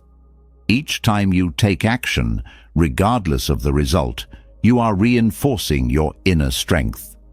Effort shows you that you are capable of persistence, resilience, and growth. Over time, this focus on effort rather than outcomes shifts your perspective, allowing you to see challenges as opportunities for growth rather than threats to your self-worth. Another vital aspect of mindful action is its focus on alignment with your values. When your actions are consistent with what you believe in, you experience a sense of integrity that strengthens your self-belief. For example, if you value compassion, acting with kindness toward others reinforces your identity as a compassionate person. This alignment creates a positive feedback loop, where your actions build confidence and your confidence inspires further positive actions. Conversely, when you act out of alignment with your values, perhaps driven by fear or insecurity, it can deepen self-doubt and create inner conflict. Karma also highlights the interconnectedness of all actions. The choices you make don't exist in isolation. They influence your relationships, your environment, and your future. When you act with mindfulness and intention, you contribute to a ripple effect of positivity that extends beyond yourself. This awareness of interconnectedness helps you see your actions as meaningful, even when the results aren't immediately visible. It reminds you that every step you take matters, building a sense of purpose and confidence that transcends individual outcomes. Gratitude plays a significant role in building inner strength through mindful action. When you approach your actions with a sense of gratitude for your abilities, your opportunities, and the chance to contribute, you cultivate a positive mindset that reinforces self-belief. Gratitude shifts your focus from what you lack to what you have, helping you see your actions as expressions of abundance rather than attempts to compensate for perceived deficiencies. This shift creates a foundation of self-assurance as you learn to value yourself and your efforts without the need for external validation. Mindful action also involves letting go of attachment to specific results. Karma teaches that while your actions shape your reality, you cannot control every outcome. This principle encourages you to focus on doing your best in the present moment, rather than worrying about what might happen. Letting go of attachment frees you from the anxiety of perfectionism and allows you to approach challenges with a sense of curiosity and openness. This mindset not only reduces self-doubt, but also enhances your resilience as you learn to adapt and grow regardless of the circumstances. As you align your actions with karma and mindfulness, you also develop patience. Inner strength is not built overnight. It requires consistent effort over time. Patience allows you to trust the process, knowing that each mindful action contributes to your growth. It reminds you that setbacks and challenges are part of the journey, not signs of failure. By cultivating patience, you create space for self-compassion and persistence, both of which are essential for overcoming self-doubt and building lasting confidence. Ultimately, karma and mindful action are about creating harmony within yourself and with the world around you. When your thoughts, intentions, and actions are aligned, you experience a sense of wholeness that strengthens your self-belief. This alignment is not about being perfect, but about being authentic, living in a way that reflects your values and honors your journey. Through mindful action, you learn that confidence is not something you acquire, but something you cultivate, step by step, moment by moment. It's a practice, a choice, and a reflection of your inner strength, always within your reach. Aligning actions with mindfulness and purpose builds a foundation of strength and clarity. Yet even with consistent intentional efforts, there's often a persistent voice in the background, a harsh, unrelenting critic. This voice can undermine every step forward, casting doubt on your abilities and worth. It's a voice so deeply ingrained that it feels inseparable from your identity. But Buddhism offers a way to quiet this inner critic, not through force or suppression, but by cultivating inner peace through the Noble Eightfold Path. This timeless guide not only provides tools to address self-critical thoughts, but also nurtures the calm and confidence to live free from their control. The inner critic thrives on distorted perceptions. It magnifies flaws, dismisses achievements, and fixates on unrealistic standards. The first step to silencing this voice lies in adopting right view, the foundational principle of the Eightfold Path. Right view encourages you to see yourself and the world with clarity and understanding. It invites you to challenge the assumptions that fuel your inner critic, those ingrained beliefs that whisper you're not enough. By recognizing these thoughts as impermanent and often baseless, you can begin to loosen their grip. Right view doesn't mean ignoring your shortcomings. Instead, it helps you see them in perspective as part of the human experience rather than defining characteristics. The next layer of the path, right intention, shifts your focus from self-criticism to purposeful living. The inner critic often thrives on intentions rooted in fear or perfectionism. Right intention asks you to redirect this energy toward kindness, compassion, and personal growth. It's about setting intentions that align with your values, rather than the harsh demands of the critical voice. When your actions stem from intentions of self-compassion, you naturally weaken the hold of self-judgment, creating space for inner peace and self-acceptance. Self-critical voices often echo in the way you speak to yourself, which is where right speech becomes a transformative tool. Right speech is not limited to how you communicate with others. It extends to your internal dialogue. The inner critic often speaks in absolutes. You always fail, or you'll never be good enough.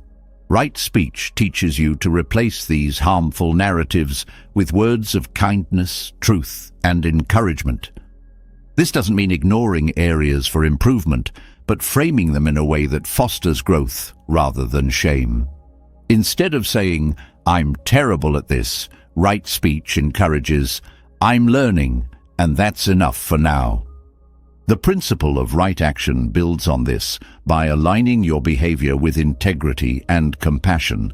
When self-criticism is loud, it often leads to inaction or harmful habits as you try to escape or numb the discomfort it creates. Right action encourages you to take steps that reflect your true values, even in the face of doubt. Each small, positive action reinforces your belief in yourself and chips away at the power of the inner critic. This alignment between your values and actions creates a sense of coherence that leaves little room for self-doubt to fester. Right livelihood expands this practice into the broader context of your life. The inner critic often finds fertile ground in environments that don't align with your values or bring out the best in you. Right livelihood encourages you to evaluate whether your daily pursuits, whether work, relationships, or habits, support your well-being. By creating a life that reflects your principles, you reduce the tension that feeds self-criticism and cultivate an environment where inner peace can thrive. This principle reminds you that the conditions you surround yourself with play a significant role in shaping your inner world. Right effort is especially powerful in silencing the inner critic as it focuses on balancing persistence with self-compassion. The critical voice often demands perfection, pushing you to overextend yourself or give up entirely when you fall short. Right effort teaches you to approach growth with patience and consistency, recognizing that progress is a journey, not a destination. It encourages you to let go of the all-or-nothing mindset, embracing small, meaningful steps toward your goals.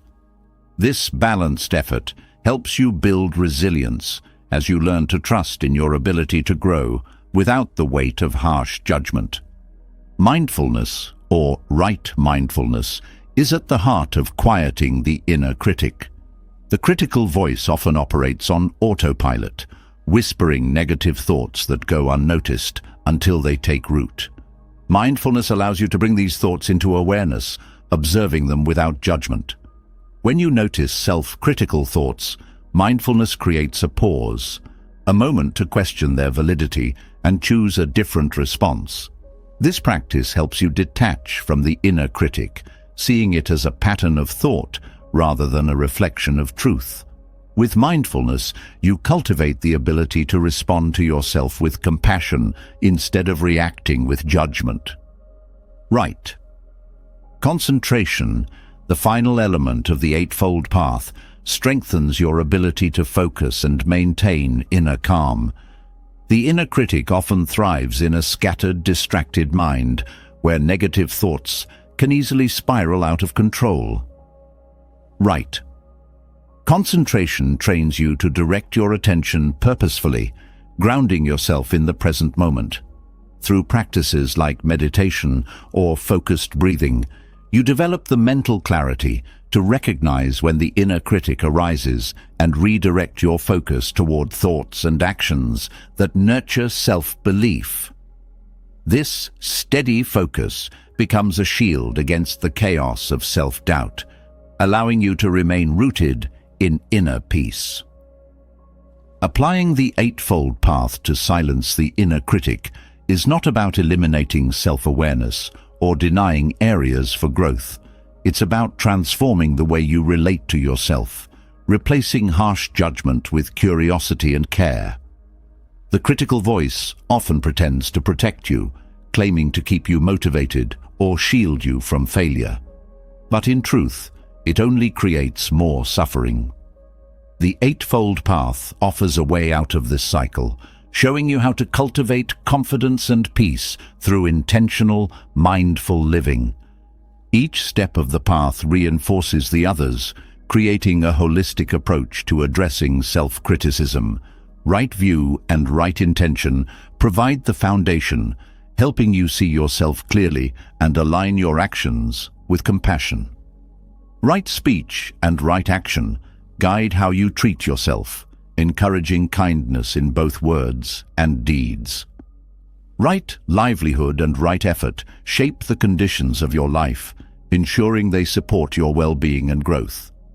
Finally, right mindfulness and right concentration equip you with the tools to stay present and focused, creating a mental environment where self-belief can flourish. The process of quieting the inner critic is not about perfection or instant transformation. It's a journey of small, consistent choices that gradually reshape the way you see yourself. Each time you choose to speak kindly to yourself, act with integrity, or focus on the present moment, you weaken the power of the critical voice and strengthen your inner peace. Over time, this practice creates a profound shift, allowing you to move through life with confidence, clarity, and self-compassion. Through the guidance of the Eightfold Path, you discover that the inner critic is not a fixed part of who you are. It is a habit that can be unlearned, replaced by a voice of kindness and truth that supports your journey toward a more peaceful and confident self. Silencing the inner critic brings a sense of calm and clarity, allowing you to hear your true voice over the noise of self-judgment. Yet, even with this progress, another subtle trap often lurks in the background: the reliance on external validation. Whether it's the approval of others, societal standards, or even fleeting recognition, this dependence can quietly shape how you view yourself.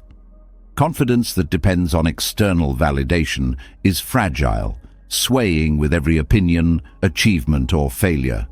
Buddhist principles of non-attachment reveal a path to deeper, more enduring self-confidence, one that is grounded in your intrinsic worth rather than the approval of others or the pursuit of perfection.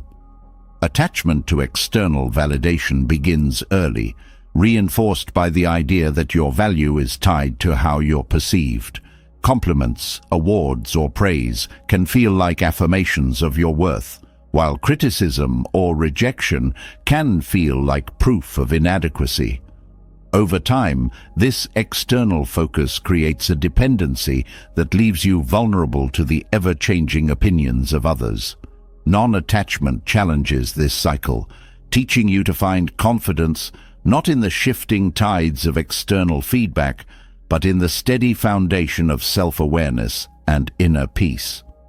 At its core, non-attachment is not about rejecting or avoiding external validation. It's about understanding its impermanence.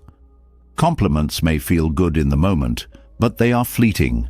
Likewise, criticism may sting, but it doesn't define you. When you detach from the need for validation, you free yourself from the emotional highs and lows that come with relying on others for approval. This freedom allows you to focus on your own values, goals, and growth, rather than constantly seeking reassurance from outside sources. Non-attachment begins with recognizing how much power you give to external opinions. When someone praises you, it might lift your mood for hours or even days. But when someone criticizes you, it might linger far longer, overshadowing any positive feedback you've received. This imbalance reveals how attachment to validation can distort your sense of self. Non-attachment encourages you to take a step back and observe these reactions. It's not about ignoring feedback entirely, but about putting it into perspective. Feedback, whether positive or negative, is simply information, not a verdict on your worth. Building unshakable confidence through non-attachment also involves redefining your sources of fulfillment. When your sense of accomplishment is tied solely to external recognition, it becomes fragile, dependent on circumstances beyond your control. Non-attachment shifts your focus inward, helping you find fulfillment in the process rather than the outcome. Whether you're working toward a goal, learning a new skill, or simply making an effort, the act itself becomes a source of confidence. This internal focus creates a resilience that external validation cannot provide, as it's rooted in your own efforts and values. Another key aspect of non-attachment is releasing the fear of judgment. The need for validation often stems from a desire to avoid criticism or rejection. This fear can hold you back, keeping you from taking risks or expressing yourself authentically.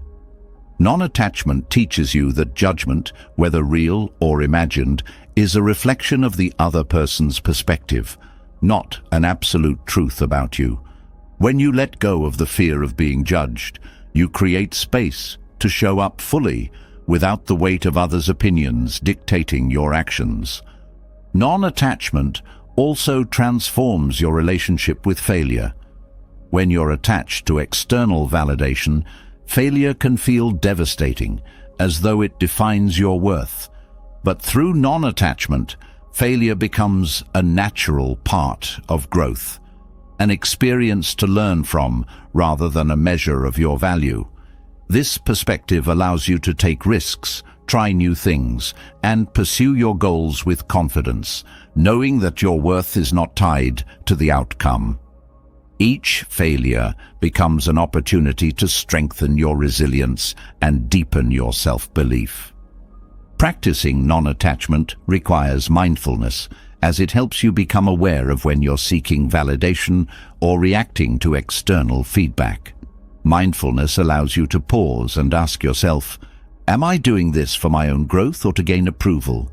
This awareness helps you make choices that align with your values rather than being driven by the need for validation. Over time, this practice builds a sense of autonomy and self-trust, as you learn to rely on your own judgment rather than external opinions. Self-compassion is another vital element of non-attachment. When you detach from external validation, you may feel vulnerable at first, as though you've lost a safety net. Self-compassion provides the reassurance and support that validation once offered, reminding you that your worth is inherent and unchanging. By treating yourself with kindness and understanding, you create a stable foundation for confidence that doesn't rely on external approval. This practice helps you navigate moments of doubt or criticism with grace, knowing that your value is not up for debate. Non-attachment also involves letting go of comparisons. The need for validation often leads to measuring yourself against others, creating a sense of inadequacy or superiority depending on the comparison. But comparisons are inherently flawed. They focus on surface-level achievements while ignoring the deeper, unique aspects of each person's journey. Non-attachment helps you shift your focus inward, appreciating your own progress and strengths without needing to outshine or match anyone else.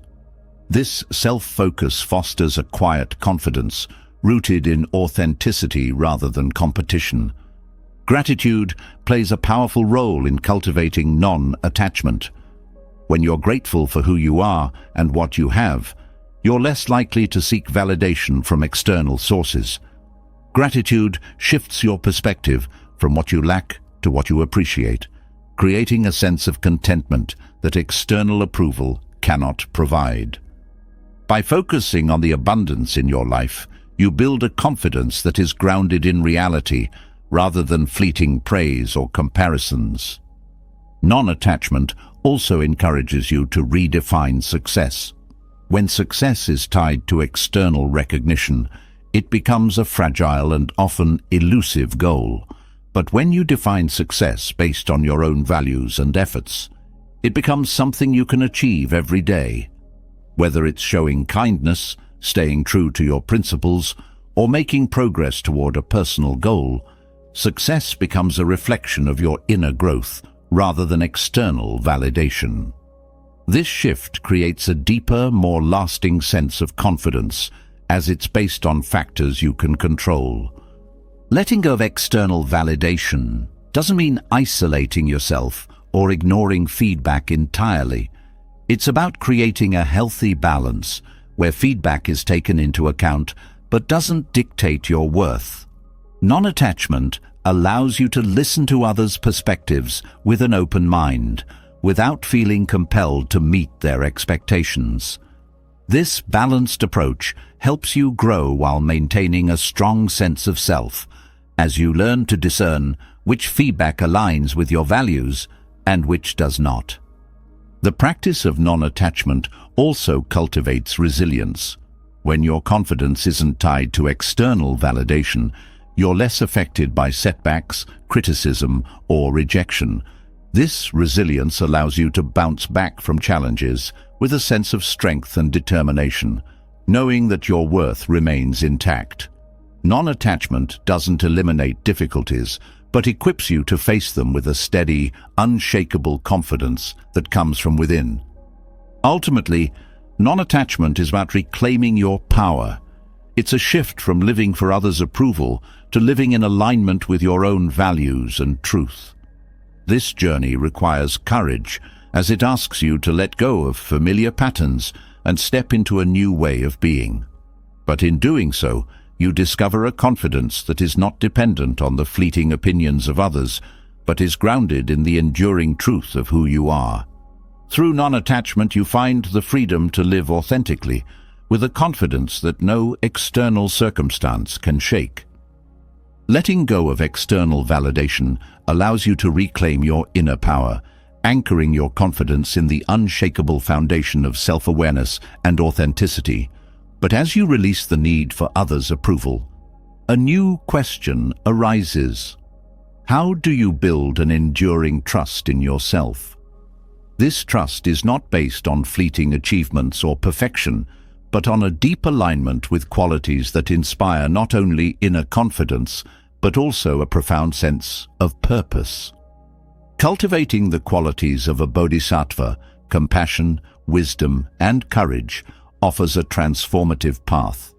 These qualities, rooted in Buddhist philosophy, provide the tools to dissolve self-doubt and build unwavering self-trust. Trusting yourself begins with compassion, both toward yourself and others. Self-doubt often arises from harsh self-judgment, the belief that you are somehow not enough. Compassion counters this by encouraging you to treat yourself with the same kindness you would offer a dear friend. When you embrace your imperfections with understanding instead of criticism, you create space for growth and resilience. Compassion isn't about excusing mistakes or avoiding accountability. It's about acknowledging your humanity and recognizing that setbacks are part of every journey. This gentle approach softens the grip of self-doubt, reminding you that you are deserving of trust and forgiveness. Compassion also extends outward, shaping the way you interact with others. When you practice compassion in your relationships, you reinforce your own sense of purpose and integrity. Acting with kindness and empathy toward others not only strengthens your connections, but also deepens your belief in your ability to contribute meaningfully to the world. Each compassionate action is a reminder that you have the capacity to make a positive impact, building trust in your inherent worth.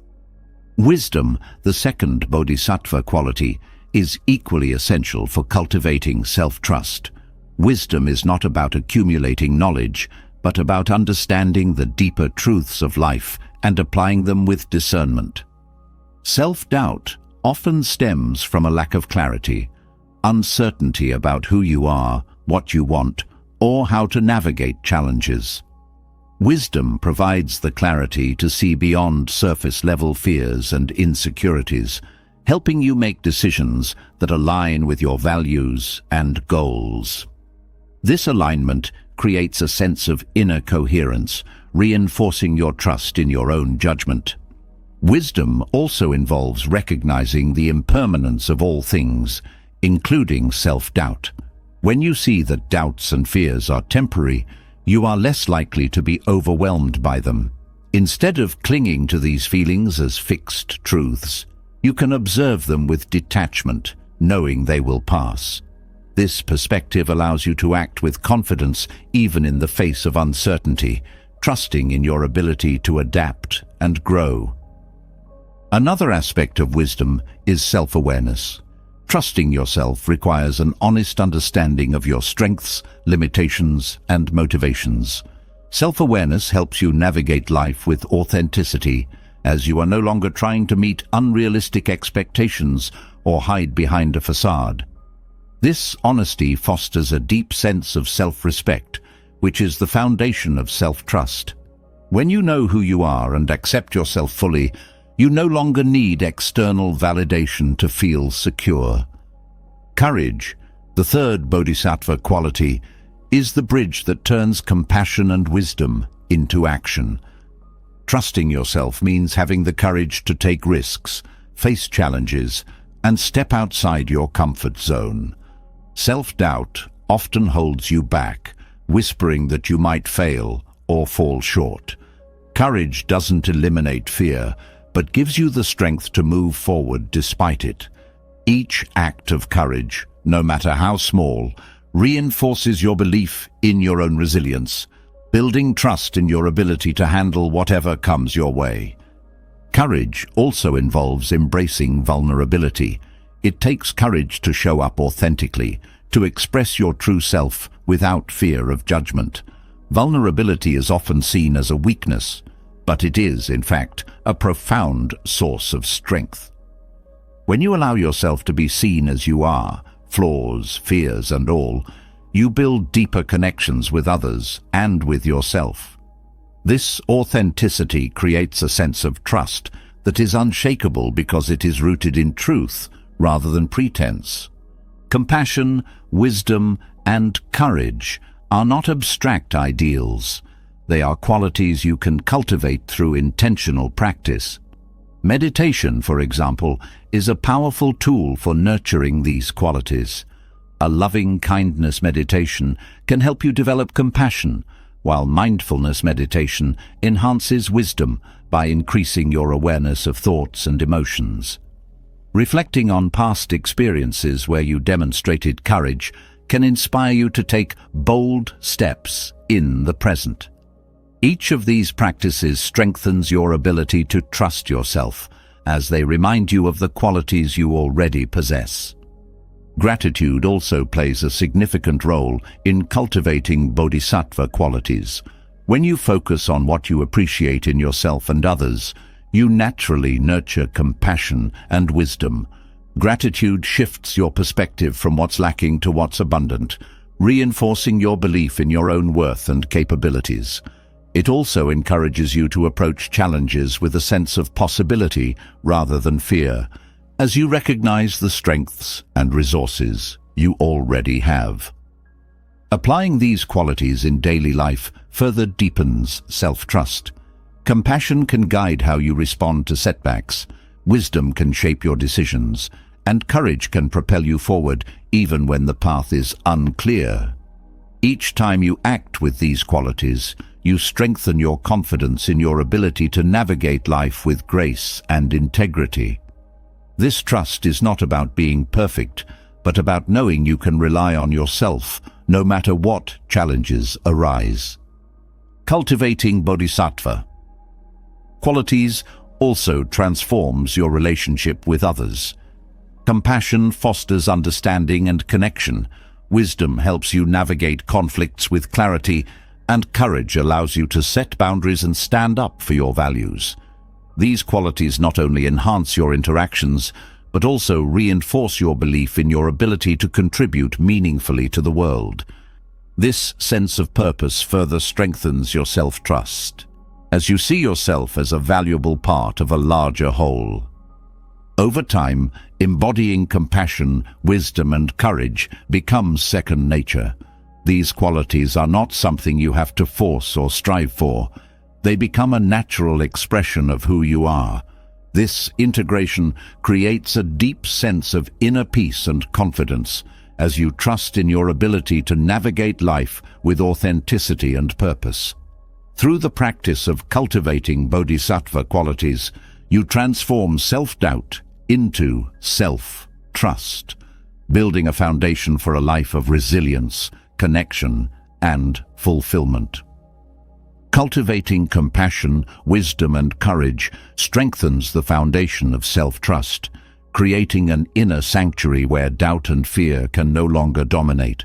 However, even with this inner growth, a subtle but pervasive challenge often remains: comparison. The habit of measuring yourself against others can quietly erode your confidence, fueling envy, resentment, and feelings of inadequacy. Comparison steals your focus from your own journey and binds your sense of worth to external benchmarks. Buddhist wisdom offers a way to release this cycle, allowing you to shift your energy inward and discover the freedom and fulfillment that come from embracing your unique path. Comparison often begins with the illusion of separation. You see yourself as distinct from others, and this perception leads to judgment. Who has more? Who is better? Who is ahead? This habit creates a mental hierarchy, where someone is always above or below you. Buddhist teachings emphasize the interconnectedness of all beings, reminding you that the divisions you see are constructs of the mind. When you see others as part of a shared human experience, rather than as competitors, the need to compare dissolves. This shift in perspective allows you to approach relationships with openness and compassion rather than envy or insecurity.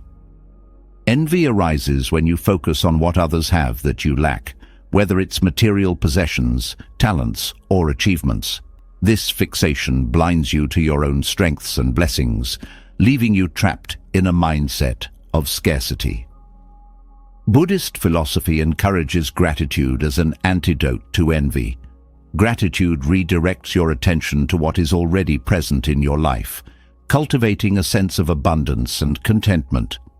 When you appreciate your unique qualities and circumstances, you no longer feel the need to measure yourself against others. Gratitude becomes a practice of self-affirmation, helping you see that your worth is not diminished by someone else's success. Another root of comparison is the belief that your value is determined by external achievements. Society often reinforces this idea, equating worth with accolades, possessions, or status. Buddhist wisdom challenges this notion by teaching the principle of non-attachment. Letting go of the need for external validation frees you from the cycle of comparison, as you no longer tie your identity to how you stack up against others. Instead, you find fulfillment in aligning your actions with your values and focusing on your personal growth. This inward focus strengthens your confidence as it is grounded in authenticity rather than competition. Mindfulness is a powerful tool for overcoming the habit of comparison.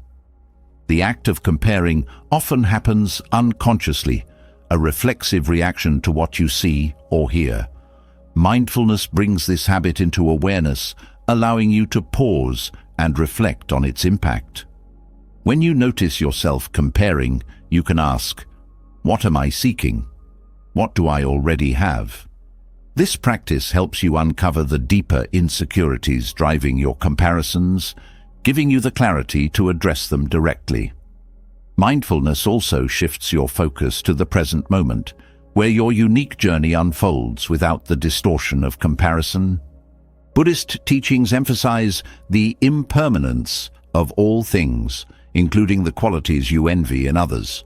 The beauty, success, or recognition you see in someone else is not a fixed state. It changes, just as your circumstances do. Recognizing impermanence helps you release the grip of envy, as you understand that no one's life is static or perfect. This perspective fosters compassion, as you realize that everyone faces their own struggles, and that the outward appearance of success often conceals deeper challenges. Compassion dissolves the barriers created by comparison, replacing them with a sense of shared humanity. Overcoming envy also requires letting go of the belief that life is a zero-sum game. When you view success as limited, someone else's achievements can feel like a threat to your own. Buddhist wisdom teaches that the success of others does not diminish your potential. It highlights the possibilities available to everyone. This mindset shifts your perspective from competition to inspiration, allowing you to celebrate others' accomplishments without feeling inadequate. By seeing others as allies rather than rivals, you create a supportive environment where everyone can thrive. Cultivating joy for others, known as mudita in Buddhist practice, is a transformative way to overcome envy. Mudita is the ability to take genuine pleasure in the happiness and success of others. This practice requires shifting your focus from what you lack to the positive experiences of those around you. By celebrating their achievements, you create a sense of connection and abundance that benefits everyone, including yourself. Mudita is not about denying your own desires, but about expanding your capacity for joy, recognizing that happiness is not diminished when shared. Letting go of comparison also involves embracing your uniqueness. When you focus on what makes you different, you realize that your path cannot be measured against anyone else's. Each person has their own strengths, challenges, and timing, and comparing one journey to another is like comparing the growth of different trees in a forest. By honoring your individuality, you free yourself from the pressure to conform to external standards or timelines. This self-acceptance fosters confidence as you learn to trust in the value of your unique contributions. Buddhist teachings encourage detachment from ego, which often fuels the desire to compare. The ego seeks validation through superiority, or avoids discomfort by emphasizing inferiority. Both dynamics perpetuate the cycle of comparison, keeping you focused on external measures of worth. Detaching from ego allows you to see beyond this duality, embracing a sense of self that is not defined by comparison. This perspective creates a profound inner peace, as you no longer feel the need to prove yourself or compete for validation. The practice of self-reflection is another powerful tool for overcoming comparison. Regularly examining your thoughts and feelings helps you identify patterns of envy and insecurity, giving you the insight needed to address them. Self-reflection also reminds you of your progress, helping you see how far you've come rather than focusing on where you feel lacking. This practice shifts your attention from external benchmarks to your personal growth, reinforcing a sense of accomplishment and self-trust. Overcoming comparison also requires patience. The habit of comparing yourself to others is deeply ingrained and often reinforced by societal norms. It takes time to unlearn this pattern and replace it with healthier perspectives. Patience allows you to approach this process with compassion, recognizing that progress is gradual and that each step forward is meaningful.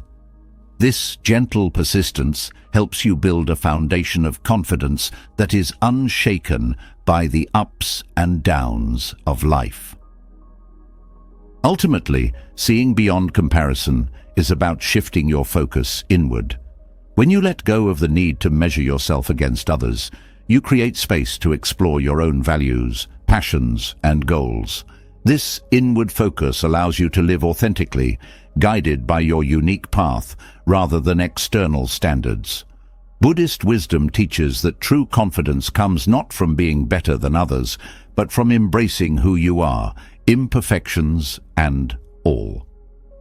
By releasing the habit of comparison, you discover a freedom and fulfillment that no external measure can provide. Through this practice, you transform envy into gratitude, competition into connection, and self-doubt into unwavering self-belief. Releasing the habit of comparison shifts your focus inward, allowing you to embrace your journey with authenticity and gratitude. Yet, beneath the layers of self-doubt, comparison, and external validation lies a deeper narrative. The stories you tell yourself about who you are. These narratives, shaped by past experiences, societal expectations, and limiting beliefs, create a rigid identity that often holds you back. To truly free yourself from these false constructs, Buddhist teachings offer the profound practice of anatta, or non-self. This principle invites you to examine the idea of a fixed self, and in doing so, liberate yourself from the constraints of self-imposed limitations. The concept of non-self can feel unsettling at first. We are often taught to define ourselves through labels, roles, achievements, failures, or even traits like smart, kind, or not good enough. These labels become the foundation of your identity, shaping how you view yourself and your place in the world. But Buddhist philosophy challenges this idea, reminding us that the self is not a fixed entity. Instead, it is a collection of ever-changing experiences, thoughts, and actions. When you begin to see the self as fluid rather than static, you open the door to profound transformation. False narratives thrive on the illusion of permanence. For instance, if you've been told you're not capable in a certain area, that belief may become a defining part of your identity. You might avoid opportunities, convinced that you're bound to fail. But through the lens of non-self, you realize that these beliefs are not permanent truths. They are simply stories you've carried. They can be rewritten, reshaped, or even discarded altogether. Anatta empowers you to break free from these limitations by understanding that your identity is not set in stone. Practicing non-self involves observing your thoughts and recognizing them as fleeting and impersonal. When self-critical thoughts arise, Instead of internalizing them as, "I am not good enough," you can see them as temporary mental events. This shift in perspective creates space between you and your thoughts, allowing you to question their validity. Are these thoughts based on current reality, or are they echoes of past experiences or external influences? By detaching from these narratives, you begin to dismantle the barriers they create. The principle of non-self also encourages you to examine the sources of your limiting beliefs. Many of these beliefs are inherited, passed down by family, culture, or society. You might have internalized expectations about what success looks like, who you should be, or how you should act. These expectations can feel like part of your identity, but they are often external constructs. When you practice non-self, you learn to separate these influences from your true nature, freeing yourself to define your path on your own terms. One powerful way to practice non-self is through mindfulness. By bringing awareness to your thoughts, emotions, and behaviors, you can begin to see how they arise and fade. This practice helps you understand that no single thought or emotion defines you. For example, feeling fear or doubt in a moment does not mean you are inherently fearful or doubtful. It's simply an experience passing through. This perspective allows you to navigate challenges with greater ease, as you are no longer weighed down by a fixed identity tied to past moments. Non-self also invites you to let go of the need for control. Often, we cling to a sense of self as a way to feel secure, trying to control how others perceive us or how life unfolds. But this clinging creates tension and resistance, as life is inherently unpredictable. By embracing non-self, you learn to flow with life's changes, trusting in your ability to adapt rather than trying to maintain a rigid sense of self. This flexibility fosters resilience and a deeper sense of inner peace. Another aspect of non-self is recognizing that you are not defined by your achievements or failures. Successes can feel validating and failures can feel crushing, but both are fleeting. They do not add to or take away from your inherent worth. When you detach from the idea that your value is tied to outcomes, you free yourself from the pressure to prove yourself. This detachment allows you to pursue goals with joy and curiosity rather than fear or desperation, as your sense of self is no longer at stake. Non-self also transforms your relationships. When you let go of the need to uphold a specific identity, you become more open and authentic with others. You no longer feel the need to impress, compare, or hide parts of yourself. This authenticity fosters deeper connections, as it invites others to be equally genuine. By seeing both yourself and others as fluid, ever-changing beings, you approach relationships with compassion and understanding rather than judgment or expectation. The practice of non-self encourages you to embrace impermanence. Just as your thoughts and emotions are not fixed, neither is your sense of self. This impermanence can be a source of freedom rather than fear, as it reminds you that you are not bound by your past. Each moment is an opportunity to redefine yourself, to grow, and to let go of what no longer serves you. This perspective allows you to approach life with a sense of curiosity and openness, knowing that you are not limited by who you were yesterday. Gratitude plays a significant role in practicing non-self. By focusing on the present moment and appreciating what is, you shift your attention away from rigid narratives about who you should be. Gratitude helps you see the beauty in your journey, even in its imperfections. It reminds you that you are not defined by your struggles or shortcomings, but by your capacity to grow and adapt. This mindset fosters a deep sense of self-compassion and trust in your ability to navigate life's challenges. The ultimate gift of practicing non-self is freedom. When you let go of the idea of a fixed identity, you free yourself from the limitations that come with it. You are no longer confined by labels, expectations, or fears. Instead, you are open to infinite possibilities, able to approach life with a sense of wonder and creativity. This freedom allows you to trust in your inherent worth, knowing that it is not dependent on external factors or fleeting moments. Through the practice of anatta, you uncover a profound sense of liberation, transforming self-doubt into unshakable self-belief. Detaching from the rigid narratives of a fixed identity opens the door to freedom, allowing you to embrace growth and self-discovery without the weight of old stories holding you back. But even as you step into this newfound liberation, the mind can remain restless. A constant hum of thoughts, worries, and uncertainties can creep in, undermining your clarity and confidence. To sustain this inner freedom, the mind must find stillness. A calm mind becomes the anchor that holds you steady, providing clarity in moments of doubt and resilience in the face of challenges.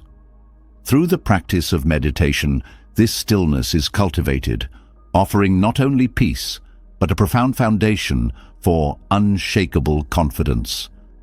A calm mind does not mean an absence of thoughts, but rather a shift in how you relate to them. The restless chatter of the mind often feeds self-doubt, creating an endless loop of questioning your abilities or fearing the worst. Meditation teaches you to observe these thoughts without judgment, understanding that they are simply mental events passing through. This practice creates a space between you and your thoughts, allowing you to see them for what they are, temporary and often untrue. As this awareness grows, the grip of self-doubt loosens, replaced by a quiet confidence rooted in clarity. Meditation also fosters a sense of presence, grounding you in the here and now. Self-doubt thrives when your mind is preoccupied with the past or the future, replaying old mistakes or worrying about what might go wrong. When you are present, you can fully engage with the moment at hand, free from the distractions of regret or fear. This presence not only quiets the noise of self-doubt, but also allows you to approach challenges with greater focus and effectiveness. Confidence grows naturally when your energy is fully directed toward what you can do now, rather than being scattered across time. The practice of mindfulness, a cornerstone of meditation, strengthens your ability to notice the patterns of your mind. Often, self-doubt arises from deeply ingrained habits of thought, automatic reactions that go unnoticed. Mindfulness brings these patterns into the light, giving you the power to change them. For instance, you might notice a tendency to focus on your perceived shortcomings or to dismiss your accomplishments. By becoming aware of these habits, you can actively choose to redirect your attention toward more supportive and empowering thoughts. This shift transforms your mental landscape, building a foundation of positivity and self-belief. Meditation also cultivates emotional regulation, which is essential for maintaining confidence. The ups and downs of life can trigger strong emotions such as fear, frustration, or disappointment that can shake your sense of self. Through meditation, you learn to sit with these emotions without being overwhelmed by them. This practice helps you develop emotional resilience as you realize that no feeling is permanent and that you have the capacity to navigate even the most difficult moments. This resilience becomes a source of confidence as you trust in your ability to handle whatever life brings. Another benefit of meditation is the clarity it brings to your inner world. A cluttered mind, filled with conflicting thoughts and worries, can make it difficult to see your strengths or make decisions with confidence. Meditation clears this mental clutter, creating a sense of spaciousness and focus. With this clarity, you can approach your goals and challenges with a sense of purpose and direction, free from the confusion and hesitation that often accompany self-doubt. This clarity becomes a guiding force, helping you move forward with confidence even in uncertain situations. Breath awareness, a common practice in meditation, plays a significant role in calming the mind. The breath is a constant in your life, a steady rhythm that anchors you to the present moment. By focusing on your breath, you create a point of stability amidst the chaos of thoughts and emotions. This focus not only calms the mind, but also reminds you of your inner strength, the quiet power that comes from simply being present and aware. Each breath becomes a reminder of your ability to find peace and confidence within yourself, regardless of external circumstances. Meditation also encourages self-compassion, a key ingredient in building confidence. The practice of sitting with yourself without judgment or expectation nurtures a sense of kindness and acceptance toward who you are. This self-compassion counteracts the harsh inner critic that often fuels self-doubt, replacing it with a supportive and understanding inner voice. As you develop this relationship with yourself, your confidence grows naturally, as it is rooted in self-acceptance rather than external validation or perfection. Consistency in meditation practice reinforces these benefits over time. Just as physical exercise strengthens the body, regular meditation strengthens the mind, creating a foundation of inner calm that becomes increasingly unshakable. This consistency helps you develop a deep trust in your ability to find peace and clarity, even in the midst of challenges. Over time, this trust becomes a source of confidence as you learn to rely on your inner resources rather than being swayed by external circumstances. Meditation also connects you to a sense of purpose. In the stillness of meditation, you can reflect on what truly matters to you, beyond the noise of societal expectations or fleeting desires. This connection to your values and purpose creates a strong sense of direction, which is a cornerstone of confidence. When you are clear about what you stand for and what you aim to achieve, you can move through life with a sense of conviction that's unaffected by self-doubt or external criticism. The practice of loving-kindness meditation, or metta, adds another layer of confidence building by fostering a sense of interconnectedness. By extending wishes of kindness and well-being to yourself and others, you create a mindset of abundance and compassion. This practice shifts your focus from fear and insecurity to connection and generosity, reminding you that confidence is not about proving yourself, but about contributing to the greater good. This shift in perspective transforms the way you see yourself and your place in the world, fostering a deep and lasting sense of self-assurance. Meditation also helps you cultivate patience, both with yourself and with the process of growth. Confidence is not built overnight. It is a journey that requires persistence and self-compassion. Meditation teaches you to embrace this journey, finding value in each step rather than rushing toward a destination. This patience allows you to approach challenges with a sense of calm and resilience, knowing that progress is made through consistent effort and that setbacks are simply part of the process. The calm mind nurtured through meditation becomes a source of strength in every aspect of life. It allows you to approach situations with clarity, respond to challenges with composure, and connect with others authentically. This inner calm is not a passive state, but an active foundation from which confidence naturally arises. Through meditation, you discover that true confidence is not about eliminating fear or doubt, but about finding stability and trust within yourself. This trust becomes your anchor, guiding you through life with grace, purpose, and unshakable self-belief. A calm mind offers clarity and strength, creating a foundation for confidence that is unshakable in the face of life's uncertainties. Yet even with this inner stillness, fear can creep in, particularly the fear of failure.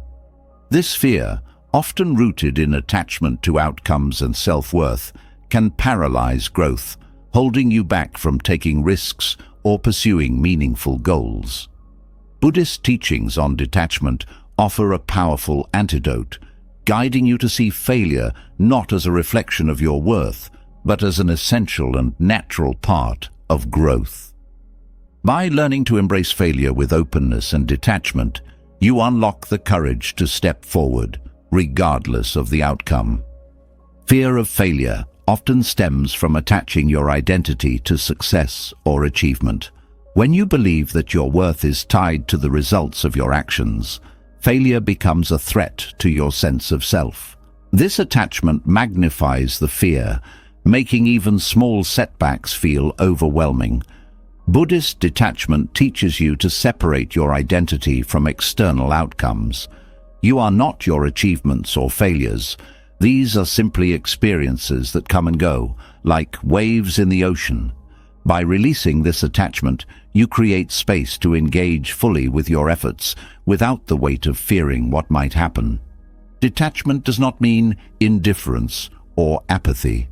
It is not about giving up on your goals or ceasing to care about the outcome. Instead, it is about shifting your focus from the results to the process. When you invest your energy in the actions you take, rather than in controlling the outcome, you free yourself from the emotional weight of failure. This mindset allows you to approach challenges with curiosity and openness, viewing them as opportunities for growth rather than as tests of your worth. Failure often carries a stigma, reinforced by societal expectations that prioritize success and perfection. This external pressure can make failure feel like something to avoid at all costs. Buddhist detachment offers a different perspective, one that sees failure as a teacher rather than an enemy. Each failure holds valuable lessons, providing insights into what works, what doesn't, and how to adapt. When you detach from the fear of judgment or shame, you can approach failure with a mindset of learning and resilience. This shift not only reduces the emotional weight of failure, but also strengthens your ability to grow and improve. Another aspect of overcoming the fear of failure is letting go of the need for control. Often, fear arises from the belief that you must control every outcome to succeed. This need for control creates tension and anxiety, as life is inherently unpredictable. Buddhist detachment teaches you to release this need, trusting in the flow of life. When you let go of the illusion of control, you can focus on what is within your power, your actions, efforts, and intentions, while accepting that the outcome is not entirely in your hands. This acceptance brings a sense of peace and freedom, allowing you to act with confidence even in uncertain situations. The fear of failure is also fueled by self-judgment, the inner voice that criticizes and undermines your efforts. This voice often amplifies mistakes, making them feel catastrophic. Detachment helps you step back from this inner critic, recognizing it as just another passing thought rather than a reflection of truth. By observing these self-critical thoughts with detachment, you can choose not to engage with them, redirecting your focus toward constructive actions instead. This practice weakens the power of self-judgment, allowing you to approach failure with self-compassion and resilience. Detachment also transforms your relationship with success, which is often seen as the opposite of failure. When success becomes an attachment, it creates pressure to avoid failure at all costs, leading to fear and rigidity. Buddhist detachment encourages you to see success and failure as two sides of the same coin. Both are temporary, and neither defines you. This perspective allows you to celebrate success without clinging to it, and to learn from failure without being overwhelmed by it. By maintaining this balance, you create a sense of stability and confidence that is not dependent on external circumstances. Mindfulness plays a crucial role in overcoming the fear of failure through detachment. When you are fully present, you can engage with the task at hand without being distracted by fears of what might happen. Mindfulness helps you stay grounded in the present moment, where your efforts matter most. This presence reduces the influence of fear, as it shifts your focus away from hypothetical outcomes and toward the reality of what you can do right now. With mindfulness, failure becomes less daunting because you are no longer projecting it into the future or dwelling on past mistakes. Gratitude is another powerful tool for embracing failure with detachment. When you practice gratitude, you shift your focus from what went wrong to what you have gained, even in the face of setbacks.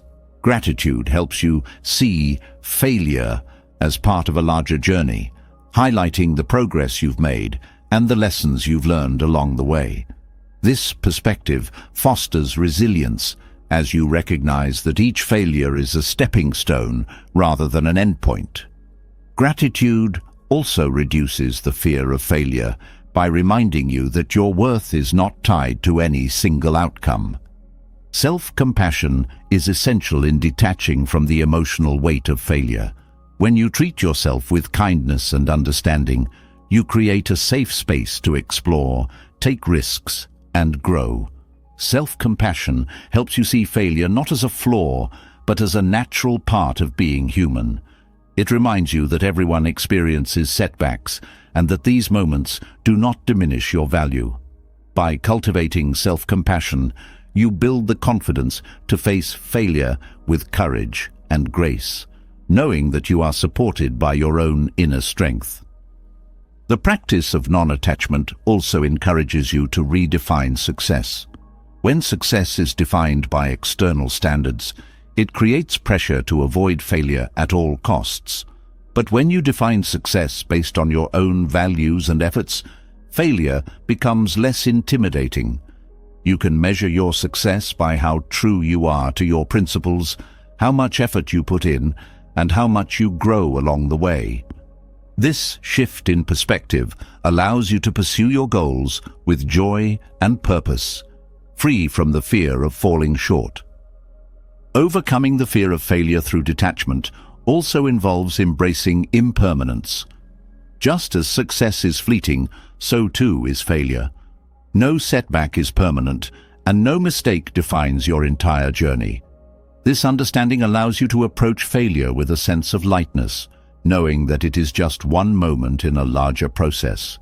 By embracing impermanence, you can let go of the fear that failure will have a lasting impact, focusing instead on how you can move forward and learn. The process of detaching from the fear of failure is not about eliminating fear altogether. Fear is a natural response to uncertainty, and it can even be a source of motivation.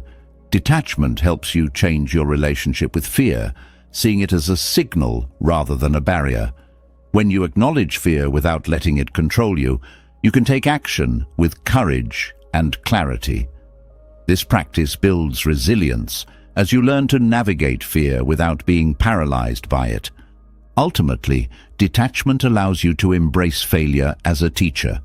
Each setback becomes an opportunity to grow, adapt, and strengthen your resolve. This perspective transforms failure from something to be avoided into something to be welcomed as part of the journey. By letting go of the emotional weight of failure, you free yourself to take risks, pursue your goals, and live with confidence. Through the lens of Buddhist detachment, failure loses its power to define or diminish you, becoming instead a stepping stone on the path to growth and self-discovery. Overcoming the fear of failure through detachment opens the door to a life of courage and resilience. It allows you to embrace setbacks not as defeats, but as stepping stones for growth. Yet, even with this newfound strength, there are moments when the journey feels overwhelming. The path of self-discovery and confidence building is not one you have to walk alone. In fact, one of the most transformative sources of strength and self-belief comes from the collective support of a community. A Sangha. In Buddhist teachings, a Sangha is more than a group. It is a space where individuals come together to share wisdom, encouragement, and mutual growth. It is in these connections that you find the power to believe in yourself, to keep moving forward, and to flourish. The human need for connection runs deep. You are shaped by the people around you, family, friends, mentors, and even strangers who leave a mark on your life. A supportive community nurtures your confidence by reflecting your strengths, celebrating your progress, and offering guidance during times of doubt. The presence of others who share your values creates a sense of belonging, a reminder that you are not alone in your struggles or aspirations. This sense of connection fosters self-belief, as you see that your efforts are part of something greater, supported by those who care about your growth. A Sangha provides a mirror for your potential. Often, self-doubt clouds your vision, making it difficult to see your own capabilities. Within a community, others can recognize and reflect your strengths back to you, offering perspectives that you might not see on your own. This external validation, when given genuinely and without judgment, reinforces your self-confidence, reminding you of the qualities you possess but may overlook. A supportive community does not create your self-belief but amplifies it, helping you to internalize the truth of your worth. Mutual encouragement within a Sangha creates an environment of shared growth. When you witness others overcoming their challenges, it inspires you to believe in your own capacity to do the same. This shared journey fosters a sense of solidarity, as you realize that struggles are not unique to you, but are part of the human experience. By supporting one another, the collective strength of the Sangha uplifts everyone, turning individual challenges into shared victories. This interconnected growth nurtures a confidence that is not competitive but collaborative, rooted in the understanding that success for one benefits all. The wisdom shared within a Sangha becomes a guiding light for self-belief. In moments of doubt, the teachings, insights, and experiences of others provide perspective and clarity. This collective wisdom reminds you that challenges are temporary and that you have the inner resources to overcome them. The guidance of mentors or more experienced members of the Sangha can be particularly transformative, offering encouragement and practical advice drawn from their own journeys. Their belief in your potential becomes a source of strength, helping you to trust in your own path. A Sangha also provides accountability, which is essential for building self-confidence. When you are part of a community, your actions and commitments are witnessed by others. This accountability motivates you to follow through on your goals, knowing that others are invested in your success.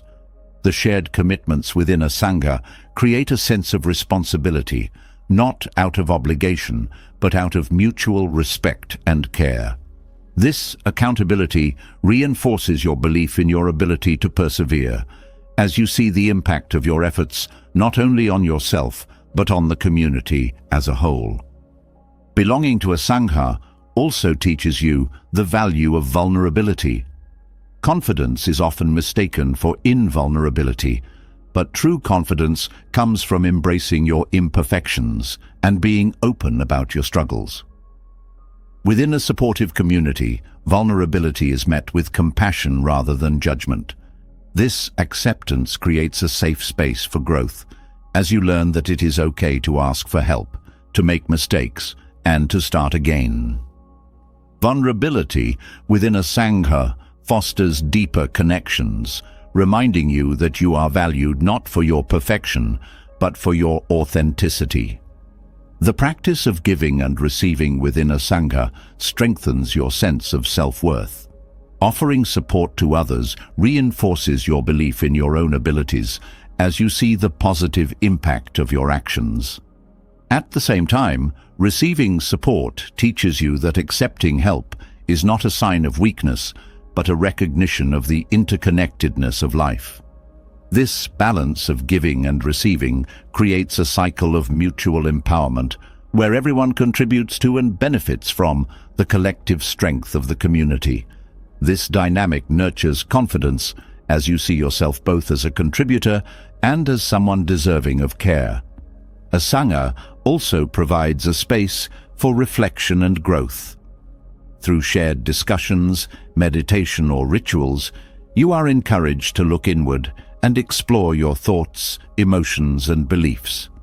This reflective practice helps you to identify and challenge the sources of self-doubt, replacing them with a deeper understanding of your true nature. The collective energy of the Sangha supports this introspection, creating an environment where growth feels both safe and achievable. This shared journey of self-discovery fosters a confidence that is grounded in authenticity and self-awareness. The diversity within a Sangha enriches your perspective, helping you to see challenges and opportunities in new ways. Each member of the community brings their unique experiences, insights and strengths, offering a wealth of wisdom to draw from. This diversity reminds you that there is no single path to confidence or success, but many ways to grow and thrive. By learning from the experiences of others, you expand your understanding of what is possible, reinforcing your belief in your ability to navigate your own path. A Sangha also serves as a reminder of the impermanence of challenges. When you see others move through difficulties and emerge stronger, it reinforces the truth that no struggle lasts forever. This perspective helps you to approach your own challenges with patience and resilience, knowing that they too will pass. The support of the Sangha provides strength during these moments, reminding you that you are not alone and that growth is always within reach. This shared resilience fosters a confidence that is unshaken by temporary setbacks.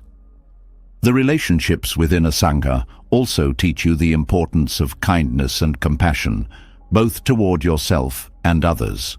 These qualities create a foundation for confidence, as they remind you that worth is not measured by achievements or perfection, but by the care and connection you offer to the world. The compassion you experience within a Sangha helps you to develop self-compassion, quieting the inner critic and nurturing a supportive inner voice. This shift in perspective strengthens your self-belief as you learn to treat yourself with the same kindness and understanding that you offer to others. Belonging to a Sangha also encourages you to celebrate your progress, no matter how small. In a world that often focuses on what remains to be done, a supportive community reminds you to acknowledge how far you've come.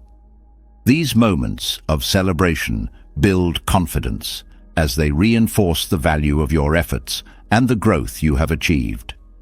This practice of gratitude within a Sangha creates a positive feedback loop, inspiring further growth and deepening your belief in your own potential. The collective energy of a Sangha amplifies your intentions and efforts, creating a sense of momentum that is difficult to achieve alone. When you are surrounded by others who share your values and goals, their encouragement and commitment inspire you to keep going, even when the path feels difficult. This shared energy creates a sense of purpose and direction, reminding you that your efforts matter not only to yourself, but to the larger community.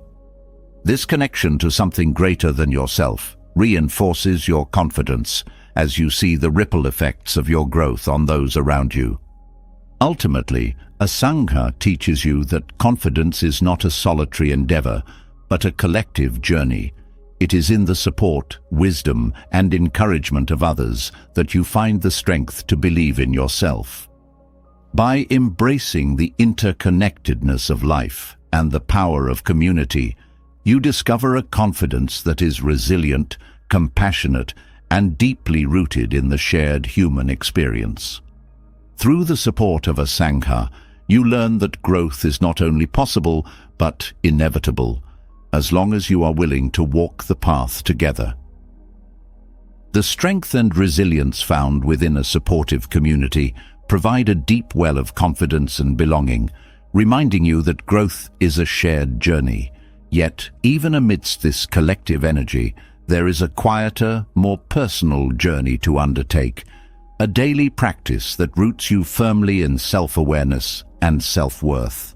These small, intentional rituals, drawn from Buddhist teachings, offer moments of reflection and connection, grounding you in the truth of your inner strength. Through these rituals, you weave confidence into the fabric of your everyday life, creating a steady, enduring foundation of self-belief that carries you through each moment with grace and clarity. Daily rituals create a sacred space within the busyness of life, offering moments of stillness and reflection. In these moments, you reconnect with your true self, beyond the roles, labels, or expectations placed upon you. This reconnection is essential for building self-awareness, a deep, compassionate understanding of who you are. When you dedicate time each day to simply being with yourself, you cultivate a gentle intimacy with your inner world. This practice allows you to witness your thoughts and emotions without judgment, fostering a sense of acceptance and clarity. One powerful ritual is the morning meditation. Beginning your day with a few moments of mindfulness sets the tone for how you move through the world. This practice centers you, allowing you to approach the day with intention rather than reactivity. As you focus on your breath, you become attuned to the subtle shifts in your mind and body, acknowledging whatever arises without attachment. This awareness builds a foundation of self-trust, as you learn to navigate your inner landscape with patience and understanding. Another simple yet profound ritual is journaling. Writing down your thoughts, reflections, and intentions each day helps crystallize your experiences, turning fleeting moments into lasting insights. This practice provides a space to explore your emotions, uncover hidden fears, and celebrate small victories. Journaling is not about perfection or eloquence, but about honesty, a conversation with yourself that deepens your self-awareness. By putting pen to paper, you give form to your inner world, creating a tangible record of your journey towards self-discovery and growth. The act of mindful breathing throughout the day is a grounding ritual that reconnects you to the present moment. Whenever you feel overwhelmed, a few deep breaths can anchor you, bringing your awareness back to your body and away from spiraling thoughts. This simple practice reminds you of your capacity to create calm amidst chaos, reinforcing your inner strength. Breath by breath, you cultivate resilience, a quiet assurance that you can face whatever arises with equanimity. Incorporating gratitude into your daily routine is another transformative practice. Taking a moment each morning or evening to acknowledge what you appreciate fosters a mindset of abundance and positivity. Gratitude shifts your focus from what is lacking to what is present, reminding you of the resources and support you already possess. This practice nurtures a sense of self-worth, as you recognize the value in both your experiences and your responses to them. By honoring these moments, you reinforce the belief that your journey, complete with its ups and downs, is worthy of acknowledgement and celebration. A loving kindness meditation, or metta, is a ritual that cultivates compassion for yourself and others. By silently repeating phrases of goodwill, you foster a sense of interconnectedness and empathy. This practice softens the harsh inner critic, replacing self-judgment with understanding and kindness. Extending these sentiments to others reminds you that compassion is a shared human experience, deepening your sense of connection. As you nurture this loving kindness within yourself, your self-worth grows, grounded in the acceptance of your shared humanity. Another valuable ritual is setting daily intentions. Unlike rigid goals, Intentions are gentle guides that align your actions with your values. By consciously choosing how you wish to show up each day, you create a sense of purpose and direction. These intentions serve as touchstones, reminding you of your commitment to personal growth and authenticity. Whether it's cultivating patience, practicing gratitude, or embracing courage, setting intentions reinforces your agency and the belief that you can shape your experience with mindful effort. Engaging in mindful movement, such as yoga or walking meditation, is a practice that bridges the mind and body. Moving with awareness connects you to the present moment and to the sensations within your body, fostering a holistic sense of self-awareness. This ritual is not about achieving a particular form or outcome, but about experiencing your body's capabilities and limitations with compassion. Each movement becomes an affirmation of your vitality and strength, reinforcing your confidence in your ability to move through life with intention and grace. Creating a sacred space in your home dedicated to these practices can further deepen their impact. Whether it's a corner with a meditation cushion, a shelf with meaningful objects, or a window seat bathed in morning light, this space becomes a physical reminder of your commitment to self-awareness and self-worth. Returning to this space each day anchors your rituals, creating a sanctuary where you can reconnect with yourself amidst the demands of daily life. Incorporating mindful eating into your routine transforms a necessary task into a nourishing ritual. By bringing full awareness to the act of eating, savoring each bite, appreciating the textures and flavors, you cultivate gratitude and mindfulness. This practice shifts your relationship with food from one of mere sustenance to one of reverence and care for your body.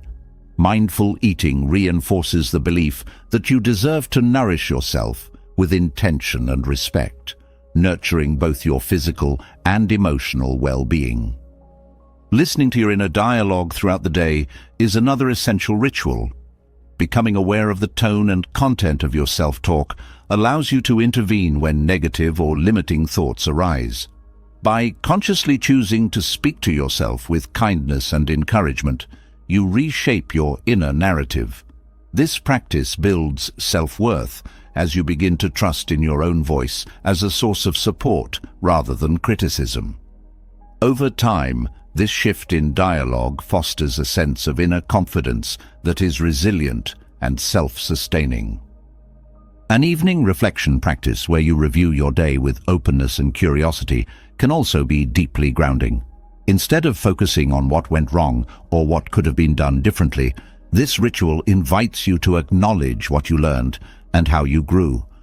Reflecting on your experiences without judgment transforms each day into a learning opportunity, reinforcing the belief that you are constantly evolving.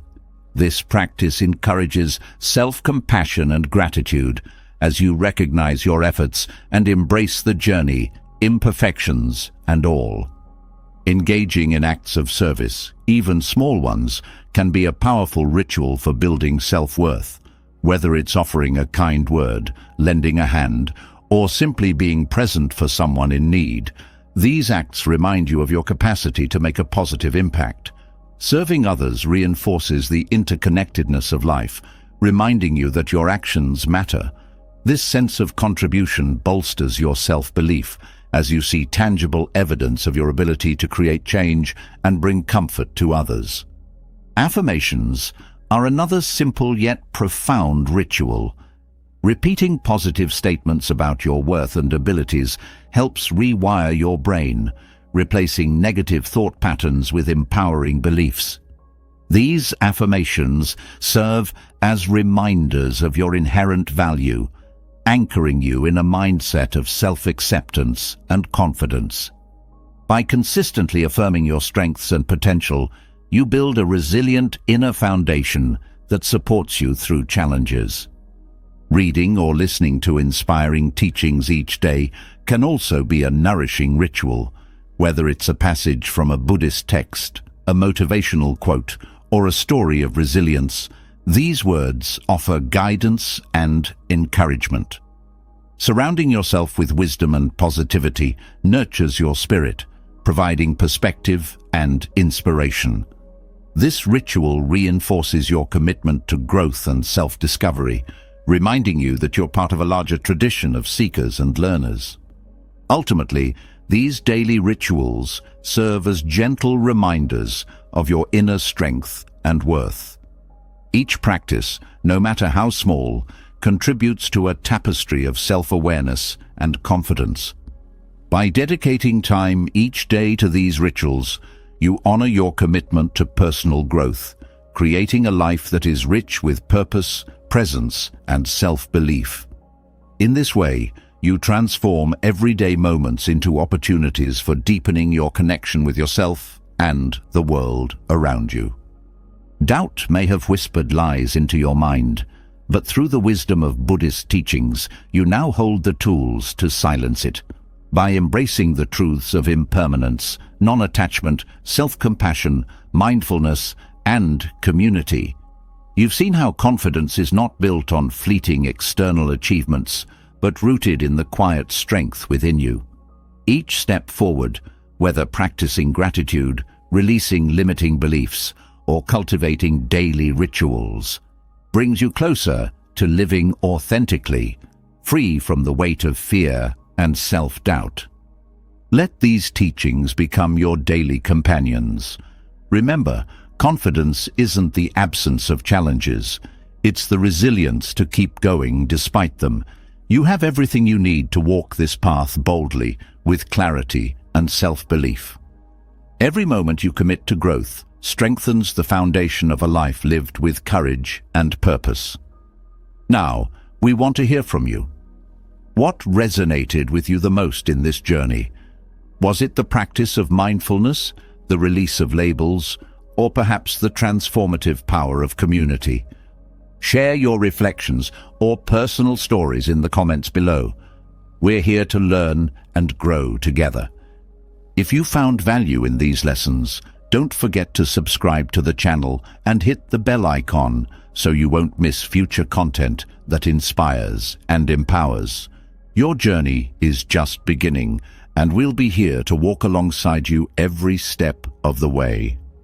Let's keep building confidence, one mindful step at a time.